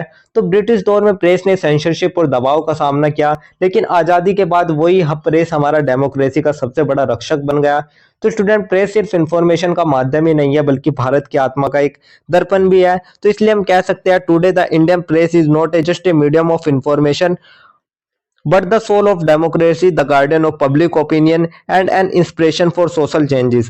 यानी कि जो हमारी भारतीय प्रेस है वो हमारी लोकतंत्र की आत्मा, जनमत का प्रहरी और समाज परिवर्तन का एक प्रेरक बन चुका है। तो स्टूडेंट यही था हमारा एक छोटा सा निष्कर्ष, यही था हमारा एक छोटा सा कंक्लूजन। जिसके बाद जो हमारा नेक्स्ट क्वेश्चन आता है वो हमारा क्वेश्चन नंबर 8 आता है। तो अब हम बात कर लेते हैं हमारे क्वेश्चन नंबर 8 की। क्वेश्चन नंबर 8 में हमारे से पूछा गया है what is meant by radio broadcasting, explain the development of radio broadcasting in colonial India. यानी कि जो हमारा ब्रॉडकास्टिंग है यानी कि रेडियो प्रसारण है उसका अर्थ क्या है और जो औपनिवेशिक भारत था उसमें रेडियो का प्रसारण किस तरीके से हुआ था उसको हमें बताना है। तो इसी के साथ हमसे और या अथवा करके पूछा गया है examine the events the lead of the formation of the Indian broadcasting company IBC. यानी कि जो हमारी भारतीय ब्रॉडकास्टिंग कंपनी है आईबीसी उसका जो गठन है उसका नेतृत्व जो किया उन सभी घटनाक्रम के बारे में हमें बताना है। तो चलिए इस आंसर की जो हम शुरुआत कर लेते हैं वो हम सबसे पहले एक छोटी सी भूमिका यानी कि एक छोटे से इंट्रोडक्शन से कर लेते हैं। तो स्टूडेंट इंट्रोडक्शन में देखेंगे अगर हम 1920 का भारत, तो बिजली हर जगह नहीं थी, टीवी का नाम तक नहीं था, लेकिन एक छोटा सा रेडियो लोगों को दुनिया से जोड़ रहा था। तो रेडियो ने इंडिया में एक ऐसी कम्युनिकेशन रेवोल्यूशन शुरू करी जिसकी जो गूंज थी वो आज भी ऑल इंडिया रेडियो, एफएम और पॉडकास्टिंग में सुनाई देती है। तो आज स्टूडेंट हमें देखना है कि जो हमारा ये काल है इसमें आईबीसी की स्थापना हुई और जिसने कि हमारे आगे चलकर जो भारतीय रेडियो प्रसारण है उसकी भी नींव रखी। तो यही था हमारा एक छोटा सा इंट्रोडक्शन, एक छोटी सी भूमिका। इसके बाद जो हमारा नेक्स्ट टॉपिक आता है वो हमारा मुख्य भाग का आता है यानी कि मेन बॉडी का आता है। मेन बॉडी में अगर हम सबसे पहले बात करें तो हम देखेंगे मीनिंग ऑफ रेडियो ब्रॉडकास्टिंग, यानी कि जो हमारा रेडियो प्रसारण था उसका अर्थ आखिर है क्या। तो radio broadcasting means the transmission of news, ideas, music, education and entertainment through sound wave to distant areas. यानी कि रेडियो ब्रॉडकास्टिंग का जो सिंपल सा मतलब है वो है हमारी ध्वनि तरंगों के माध्यम से समाचार, विचार, संगीत, शिक्षा और मनोरंजन का दूर दूर तक पहुंचना। यानी कि बिना पढ़ाई, बिना लिखाई, सिर्फ एक रेडियो महीने मशीन से ही पूरा गांव, पूरा शहर, पूरा देश कनेक्टेड हो रहा था। तो स्टूडेंट ये जो माध्यम था ये बना साक्षरता के भी संचार संभव करता था। तो इसलिए जो ग्रामीण और अशिक्षित क्षेत्र थे उसमें भी इसका जो प्रभाव है वो हमें देखने को मिल जाता है। इसके बाद जो नेक्स्ट आता है हमारा, वो हमारा आता है yearly development of radio in colonial India, जिसमें हम सबसे पहले बात करेंगे हमारे प्रारंभिक प्रयोग की, जो कि हमारा 1920 से 23 तक चला। तो the beginning of radio broadcasting in India took place in the 1920। तो रेडियो था वो इंडिया में एक एक्सपेरिमेंट के रूप में शुरू हुआ। सबसे पहले हम देखें जो हमारे रेडियो प्रसारण की शुरुआत थी वो हमारे 1920 में हुई थी। उसके बाद 1923 में रेडियो क्लब ऑफ बॉम्बे ने पहला ब्रॉडकास्टिंग किया। उसके बाद 1924 में कलकत्ता रेडियो क्लब ने भी ट्रांसमिशन शुरू किया। और स्टूडेंट, ये जो सिर्फ हॉबी थी, ये सिर्फ हॉबी लेवल ट्रायल्स नहीं थे, बल्कि इंडिया में रेडियो रेवोल्यूशन का एक सीड यहीं पर गिरा था। तो इसके बाद जो 1924 है उसमें भी हमने देखा कलकत्ता रेडियो क्लब ने भी जो ट्रांसमिशन था वो भी शुरू कर दिया था। सेकंड जो हमारा आता है वो हमारा आता है ब्रिटिश सरकार की रुचि, यानी कि ब्रिटिश गवर्नमेंट इंटरेस्ट। तो ब्रिटिश सरकार ने पहले ही रेडियो को एक खेल, एक एक्सपेरिमेंट समझा। तो intentionally the British government saw radio only as a experiment but gradually it recognize it is a useful medium of public communication. यानी कि जो धीरे धीरे ब्रिटिश थे उन्हें समझ में आया कि ये लोगों तक पैगाम पहुंचाने का एक पावरफुल टूल है। तो इसलिए सरकार ने रेडियो को ऑफिशियल कम्युनिकेशन टूल की तरह देखना शुरू कर दिया। इसके बाद थर्ड हमारी आती है formation of the Indian broadcasting company, यानी कि हमारी आईबीसी। तो on 23 July 1927 with the permission of the British government the Indian Broadcasting Company was established। यानी कि 23 जुलाई 1927 एक हिस्टोरिकल दिन था जब ब्रिटिश गवर्नमेंट ने परमिशन दी और इंडिया में एक ऑर्गेनाइज्ड रेडियो सिस्टम बना, जिसे हमारा जाना गया आईबीसी के नाम से, यानी कि इंडियन ब्रॉडकास्टिंग कंपनी के नाम से। तो बॉम्बे और कोलकाता में दो स्टेशन इसके बनाए गए। न्यूज, संगीत, कल्चरल प्रोग्राम, इंटरटेनमेंट का ब्रॉडकास्ट हुआ। और इसका जो उद्देश्य था वो था इंडिया में systematic regular radio service provide करना। तो स्टूडेंट, आईबीसी ने समाचार, संगीत, सांस्कृतिक और मनोरंजक कार्यक्रम प्रस्तुत करिए। इसके बाद जो हमारा नेक्स्ट आता है वो हमारा आता है फेलियर ऑफ आईबीसी, यानी कि हमारे आईबीसी की विफलता। तो due to financial difficult and technical problem IBC could not survive for long, it was close down in 1937। तो ये जो कंपनी है ये ज्यादा दिन तक नहीं चल पाई। रीजन थे इसके economic losses, technical problems, maintain issue. तो 1930 में जो हमारी आईबीसी थी वो बंद हो गई थी। इसके बाद जो हमारा नेक्स्ट टॉपिक आता है वो हमारा आता है formation of Indian state broadcasting service 1930, यानी कि इंडियन स्टेट ब्रॉडकास्टिंग सर्विस का जो गठन है उसको हम देख लेते हैं। तो स्टूडेंट, आईबीसी के गिरने के बाद जो ब्रिटिश सरकार थी उसने रेडियो खुद संभाला और उन्होंने उसे नाम दिया आईएसबीसी, यानी कि इंडियन स्टेट ब्रॉडकास्टिंग सर्विस। तो ये गवर्नमेंट कंट्रोल सर्विस थी और 1936 में इसका जब नाम बदला गया तो 1936 में हमारे इंडियन स्टेट ब्रॉडकास्टिंग सर्विस का नाम बदलकर ऑल इंडिया रेडियो, यानी कि एआईआर कर दिया गया था। तो आज का जो एआईआर है वो इसी का एक एवलुएट रूप है। तो स्टूडेंट, यही थे हमारे औपनिवेशिक भारत में रेडियो का प्रारंभिक विकास। इसके बाद जो हमारा थर्ड आता है वो हमारा आता है major events leading of the formation of IBC, यानी कि जो हमारा भारतीय ब्रॉडकास्टिंग कंपनी था उसके गठन के पीछे के घटनाक्रम क्या थे। तो सबसे पहले हम देखेंगे टेक्नोलॉजिकल प्रोसेस, यानी कि during the 1920 rapid advancement in the radio technology across the world include the British government to explore broadcasting possibles in India. यानी कि 1920 के जो डिसाइड था उसमें रेडियो टेक्नोलॉजी बम हो रही थी और ब्रिटिश गवर्नमेंट ने इंडिया में भी इसकी पोटेंशियल देखी थी। इसके बाद हमारे सामाजिक और राजनीतिक कारण आते हैं, यानी कि सोशल एंड पॉलिटिकल रीजन। तो रेडियो को ब्रिटिश ने कंट्रोल टूल की तरह यूज किया और इससे गवर्नमेंट अपनी बात लोगों तक आसानी से पहुंचाती थी। इससे अलग अगर हम देखें तो व्यावसायिक उद्देश्य भी आते हैं, जैसे कि कॉमर्शियल ऑब्जेक्टिव देखें तो आईबीसी एक प्राइवेट कंपनी थी जिसे चलाना था लाइसेंस फीस, एडवर्टाइजमेंट रेवेन्यू या एक बिजनेस मॉडल भी इसको हम बोल सकते हैं। इसी के अलावा कल्चरल इन्फ्लुएंस या की सांस्कृतिक प्रभाव भी अगर हम देखें तो आईबीसी ने इंडियन म्यूजिक, क्लासिकल आर्ट्स और नाटक को रेडियो पर प्लेटफॉर्म दिया। यहाँ से जो इंडियन कल्चर था उसका भी ब्रॉडकास्टिंग शुरू हो गया था। इससे अलग फिफ्थ जो हमारा आता है वो हमारा आता है सरकारी नियंत्रण की ओर परिवर्तन, यानी कि after 1930 the British organize that radio was a powerful medium and should be under direct government control rather than private ownership. यानी कि 1930 के बाद जो ब्रिटिश थी उसने गवर्नमेंट ने ये रियलाइज किया कि रेडियो एक पावरफुल वेपन है, इसको प्राइवेट हाथों में नहीं रहना चाहिए, इसलिए जो रेडियो था उसको सरकारी कंट्रोल में ले लिया गया। तो आईएसबीसी बदलकर एआईआर कर दिया गया जो कि एक सरकारी कंपनी थी। तो स्टूडेंट यही था हमारा सरकारी नियंत्रण की ओर परिवर्तन। इसके बाद जो हमारा नेक्स्ट टॉपिक आता है वो हमारा आता है role and limitation of radio during the colonial period. यानी कि जो रेडियो की भूमिका और सीमाएं हैं औपनिवेशिक काल में उसके बारे में बात कर लेते हैं। तो सबसे पहले भूमिका या रोल देखे तो to provide education music and news to of the people. यानी कि शिक्षा, संगीत, समाचार, गवर्नमेंट अनाउंसमेंट, अर्बन पब्लिक को न्यू आइडियाज से जोड़ना। तो स्टूडेंट यही सभी थे हमारे इसके रोल। लिमिटाइजेशन देखे, सीमाएं देखे तो इसमें हमें देखे रूरल एरियाज तक पहुंच जो कम थी वो बहुत ही सीमित थी। कार्यक्रम मुख्यतः अंग्रेजी और शहरी अभिजात वर्ग के लिए होते थे, तो मोस्टली इंग्लिश और इलाइट क्लास के लिए प्रोग्राम्स थे। लोकल लैंग्वेज का रिप्रेजेंटेशन हमें यहाँ पर बहुत ही कम देखने को मिलता है, तो जिससे कि जो भारतीय समाज की विविधता और स्थानीय भाषा हुआ है वो बहुत ही प्रतिनिधित्व उसको हमें कम देखने को मिलता है। तो यही था हमारा role and limitation of radio during the colonial period. इसके बाद जो हमारा नेक्स्ट टॉपिक आता है वो हमारा एक छोटा सा कंक्लूजन आता है पूरे आंसर का। तो कंक्लूजन या निष्कर्ष में हम देखेंगे कि the beginning of radio broadcasting in colonial India started with the Indian broadcasting company IBC which later paved the way of all India radio AIR. यानी कि कॉलोनियल भारत में रेडियो की जो कहानी थी वो आईबीसी से शुरू होती है और ऑल इंडिया रेडियो पर अपनी पहचान बनाती है। तो स्टूडेंट इस तरीके से अगर हम देखें तो जो हमारा रेडियो था वो एक तरफ तो ब्रिटिश प्रोपेगेंडा का एक टूल था, पर दूसरी तरफ ये भारत का कम्युनिकेशन रेवोल्यूशन की एक सीध भी बन गया था। तो आजादी के बाद यही जो रेडियो है ये गांव गांव की आवाज बना, शिक्षा, कृषि, स्वास्थ्य और राष्ट्रीय एकता का एक पैसेंजर बना। तो स्टूडेंट इसी प्रकार से जो आईबीसी है और जो एआईआर, इन दोनों के बीच की जो यात्रा है वो भारतीय जनसंचार इतिहास की एक महत्वपूर्ण कड़ी मानी जाती है, जिसने कि आधुनिक भारत में सूचना और जागरूकता के युग की शुरुआत करी थी। तो स्टूडेंट यही था हमारे एक आंसर नंबर 8 जो कि मैंने आपको बता दिया है। इसके बाद जो हमारा नेक्स्ट क्वेश्चन आता है वो हमारा आता है क्वेश्चन नंबर 9। और क्वेश्चन नंबर 9 में हमारे से पूछा गया right an essay on the Indian press commission, यानी कि जो भारतीय प्रेस आयोग है उस पर हमें निबंध लिखना है और साथ साथ examine the relationship between gender and nationalism depicted in Hindi film during the first 3 decade after independence. यानी कि भारतीय स्वतंत्रता के जो 3 दशक थे उस समय हिंदी फिल्मों में प्रदर्शित लिंग और राष्ट्रवाद के बीच जो संबंध था उस संबंध की हमें जांच करनी है।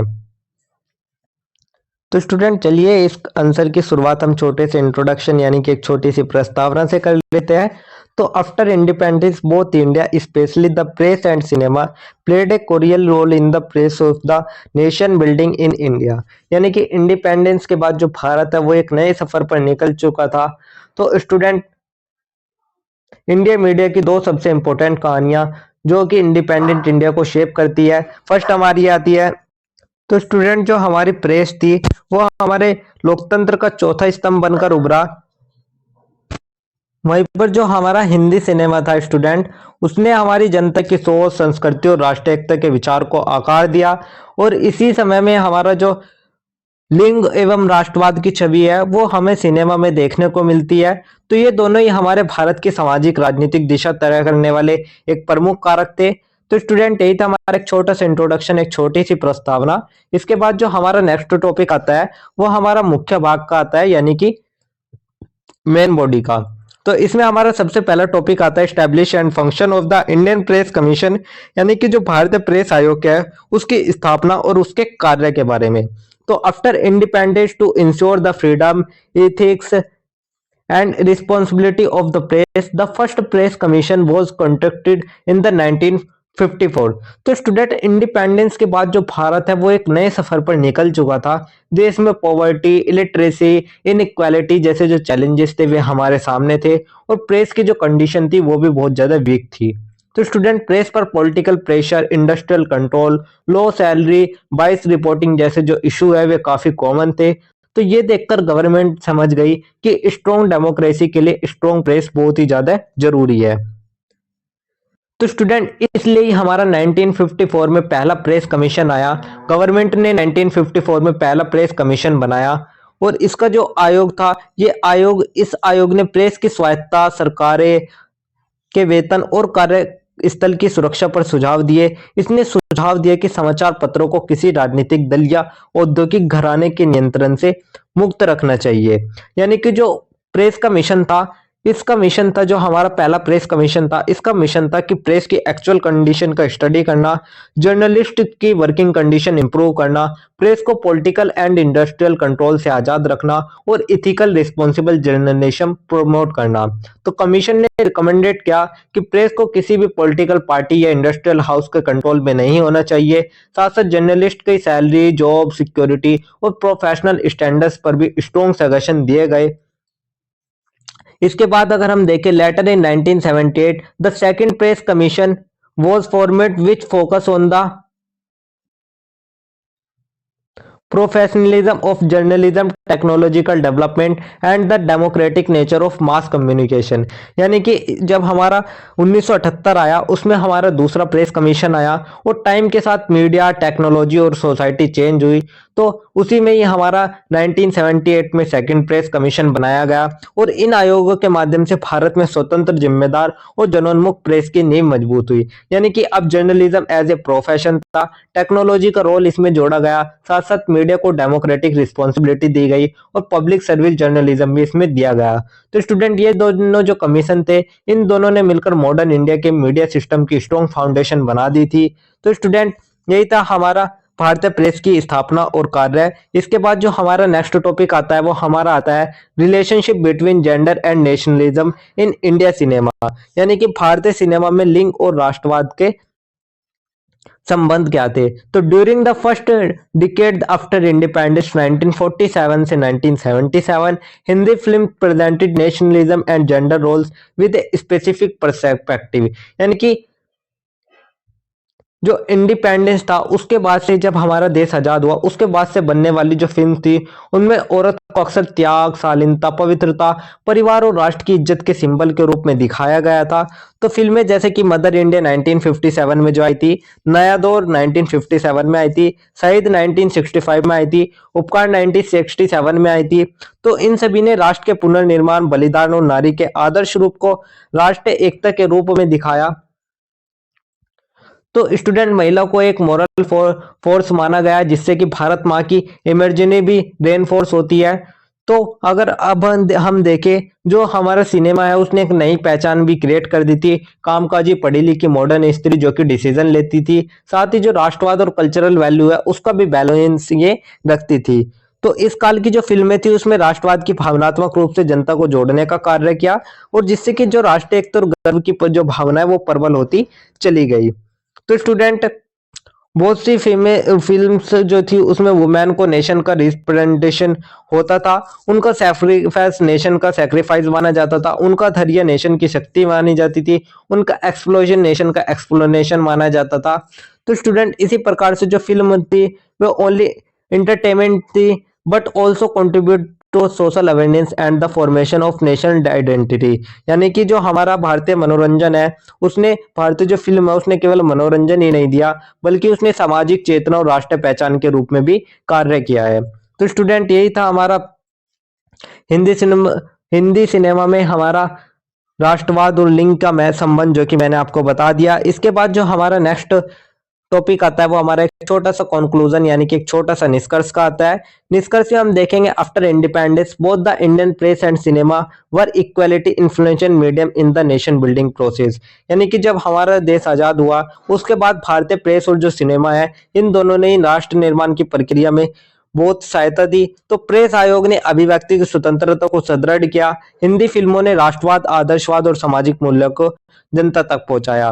तो इसी प्रकार से जो ये दोनों थे, इन दोनों ने मिलकर एक नए भारत की चेतना और पहचान को आकार देने में बहुत ही महत्वपूर्ण भूमिका निभाई है। तो स्टूडेंट, यही था हमारा एक छोटा सा निष्कर्ष, एक छोटा सा कंक्लूजन, जिसके साथ हमारा आंसर नंबर 9 भी कंप्लीट होता है। तो आंसर नंबर 9 के बाद जो हमारा नेक्स्ट क्वेश्चन आता है स्टूडेंट, वो हमारा क्वेश्चन नंबर 8 आता है। और क्वेश्चन नंबर 8 में हमसे पूछा गया, कमेंट ऑन द फॉलोइंग, यानी कि निम्नलिखित पर टिप्पणी लिखिए।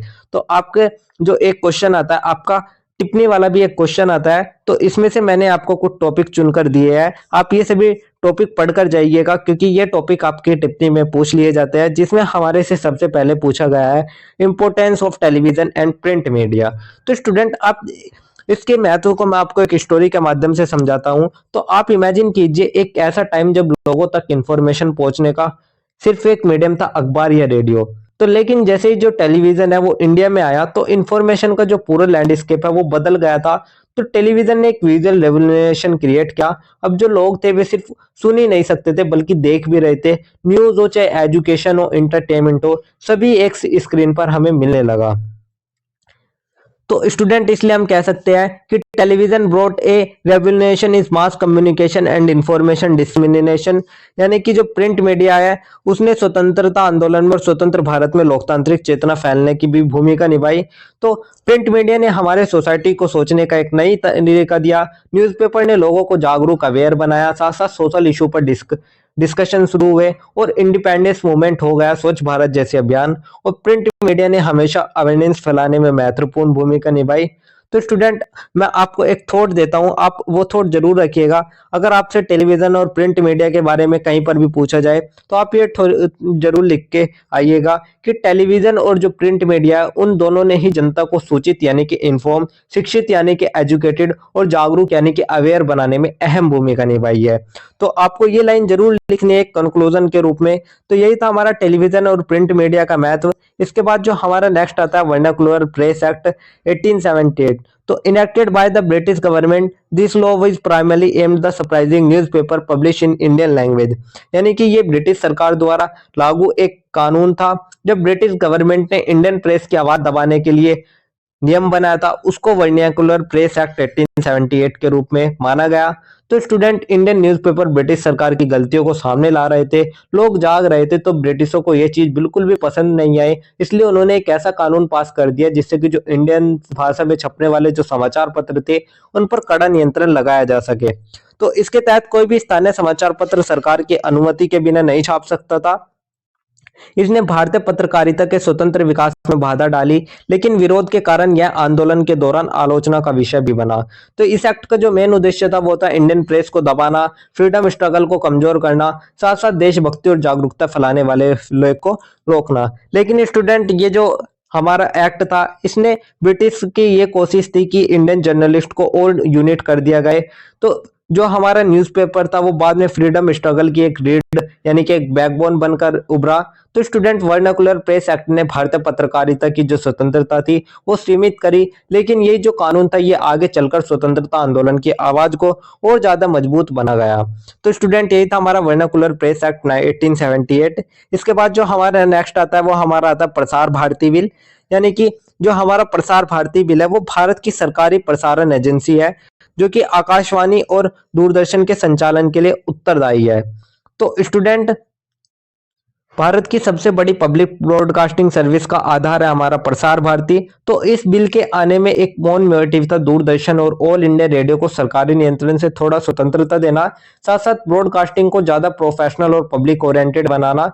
तो स्टूडेंट, जो हमारा प्रसार भारती बिल था इसका उद्देश्य था सूचना, शिक्षा और संस्कृति का सार्वजनिक प्रसार सुनिश्चित करना। तो समाज को एजुकेट करना, सांस्कृतिक वैल्यू को फैलाना, देश भर में इंफॉर्मेशन का सही और अनबेस्ड प्रसारण करना। तो आज आप डीडी नेशनल पर जो educational programmes, regional news, farming related shows देखते हो वो सब प्रसार भारती की वजह से ही पॉसिबल हो पाया है। तो स्टूडेंट, प्रसार भारती बिल ने भारत में स्वतंत्र, निष्पक्ष और सार्वजनिक हित में ब्रॉडकास्टिंग को बढ़ावा दिया। तो यही था हमारा प्रसार भारती बिल। इसके बाद जो हमारा नेक्स्ट आता है वो हमारा आता है establish of all India radio 1947। यानी कि 1947 के बाद जो हमारी आकाशवाणी थी उसकी स्थापना। तो स्टूडेंट, स्वतंत्रता के तुरंत बाद ही आकाशवाणी यानी कि ऑल इंडिया रेडियो को राष्ट्रीय रेडियो सेवा के रूप में व्यवस्थित किया गया। तो स्टूडेंट, एक तरीके से जब हमारा देश आजाद हुआ तो उसके बाद ही गवर्नमेंट को यह समझ आया कि देश को जोड़ने के लिए एक नेशनल मीडियम की जरूरत है, और इसलिए 1947 के बाद ऑल इंडिया रेडियो, जिसे हम आकाशवाणी के रूप में भी जानते हैं, उसको राष्ट्रीय रेडियो सेवा के रूप में स्थापित कर दिया गया। तो इसका उद्देश्य क्या था या इसने क्या क्या बदलाव किए? तो इसने ग्रामीण और शहरी दोनों क्षेत्रों तक जानकारी पहुंचाई, साथ साथ इसने शिक्षा और मनोरंजन के लिए भी जो राष्ट्रीय एकता है उसको बढ़ाया और देश भर में प्रोग्राम्स प्रसारित करके लोगों में राष्ट्र निर्माण का भाव जगाया। तो आज भी गांव-गांव में जो रेडियो है वो एक मजबूत माध्यम है जिससे कि लोग weather updates, farming info, news और एंटरटेनमेंट पाते हैं।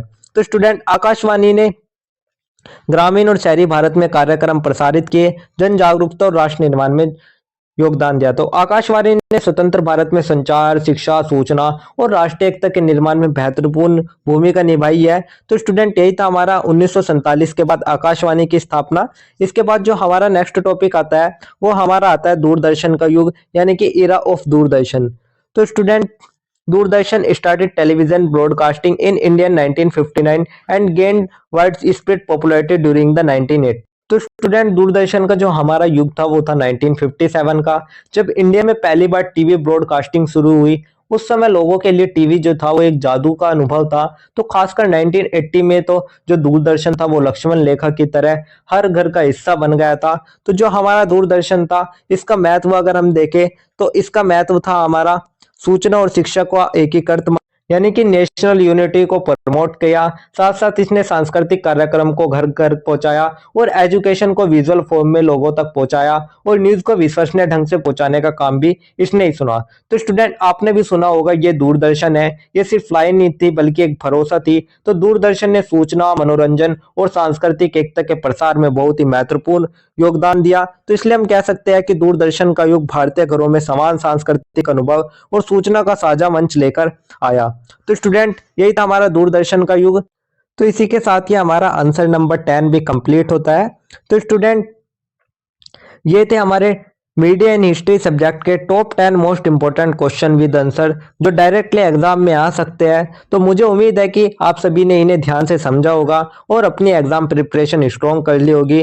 तो स्टूडेंट, याद रखो हमारे लेक्चर फ्री है, लेकिन अगर तुम चाहते हो वेल ऑर्गेनाइज नोट्स जो कि एग्जाम के लिए एकदम परफेक्ट है तो बस गिवन नंबर पर मैसेज करो और अपने नोट्स सिक्योर करो। और हाँ, हर वीडियो में होता है गिव वे, तो वीडियो के बीच में पूछे गए जो क्वेश्चंस हैं उसके लिए आप सभी रेडी रहिएगा और 3 लकी विनर्स बन सकते हो फ्री नोट्स के आप सभी। तो स्टूडेंट, जैसे कि मैंने आप सभी से अभी 3 लकी विनर्स के लिए गिवअवे के क्वेश्चन पूछे, तो आप सभी वे कमेंट सेक्शन में जरूर बताइएगा। तो अगर तुमने वीडियो पसंद आई हो तो लाइक, शेयर और सब्सक्राइब करना ना भूले एंड हमारा व्हाट्सएप चैनल और टेलीग्राम चैनल को फॉलो कर लीजिएगा ताकि तुम्हें मिलते रहे हमें हमारे तरफ से एग्जाम फोकस अपडेट्स और ड्यू सोल के सारे इंपोर्टेंट लेक्चर एंड गिवअवे के विनर्स। तो till then, stay focused, study smart and crush your exam. All the best, see you in the next video.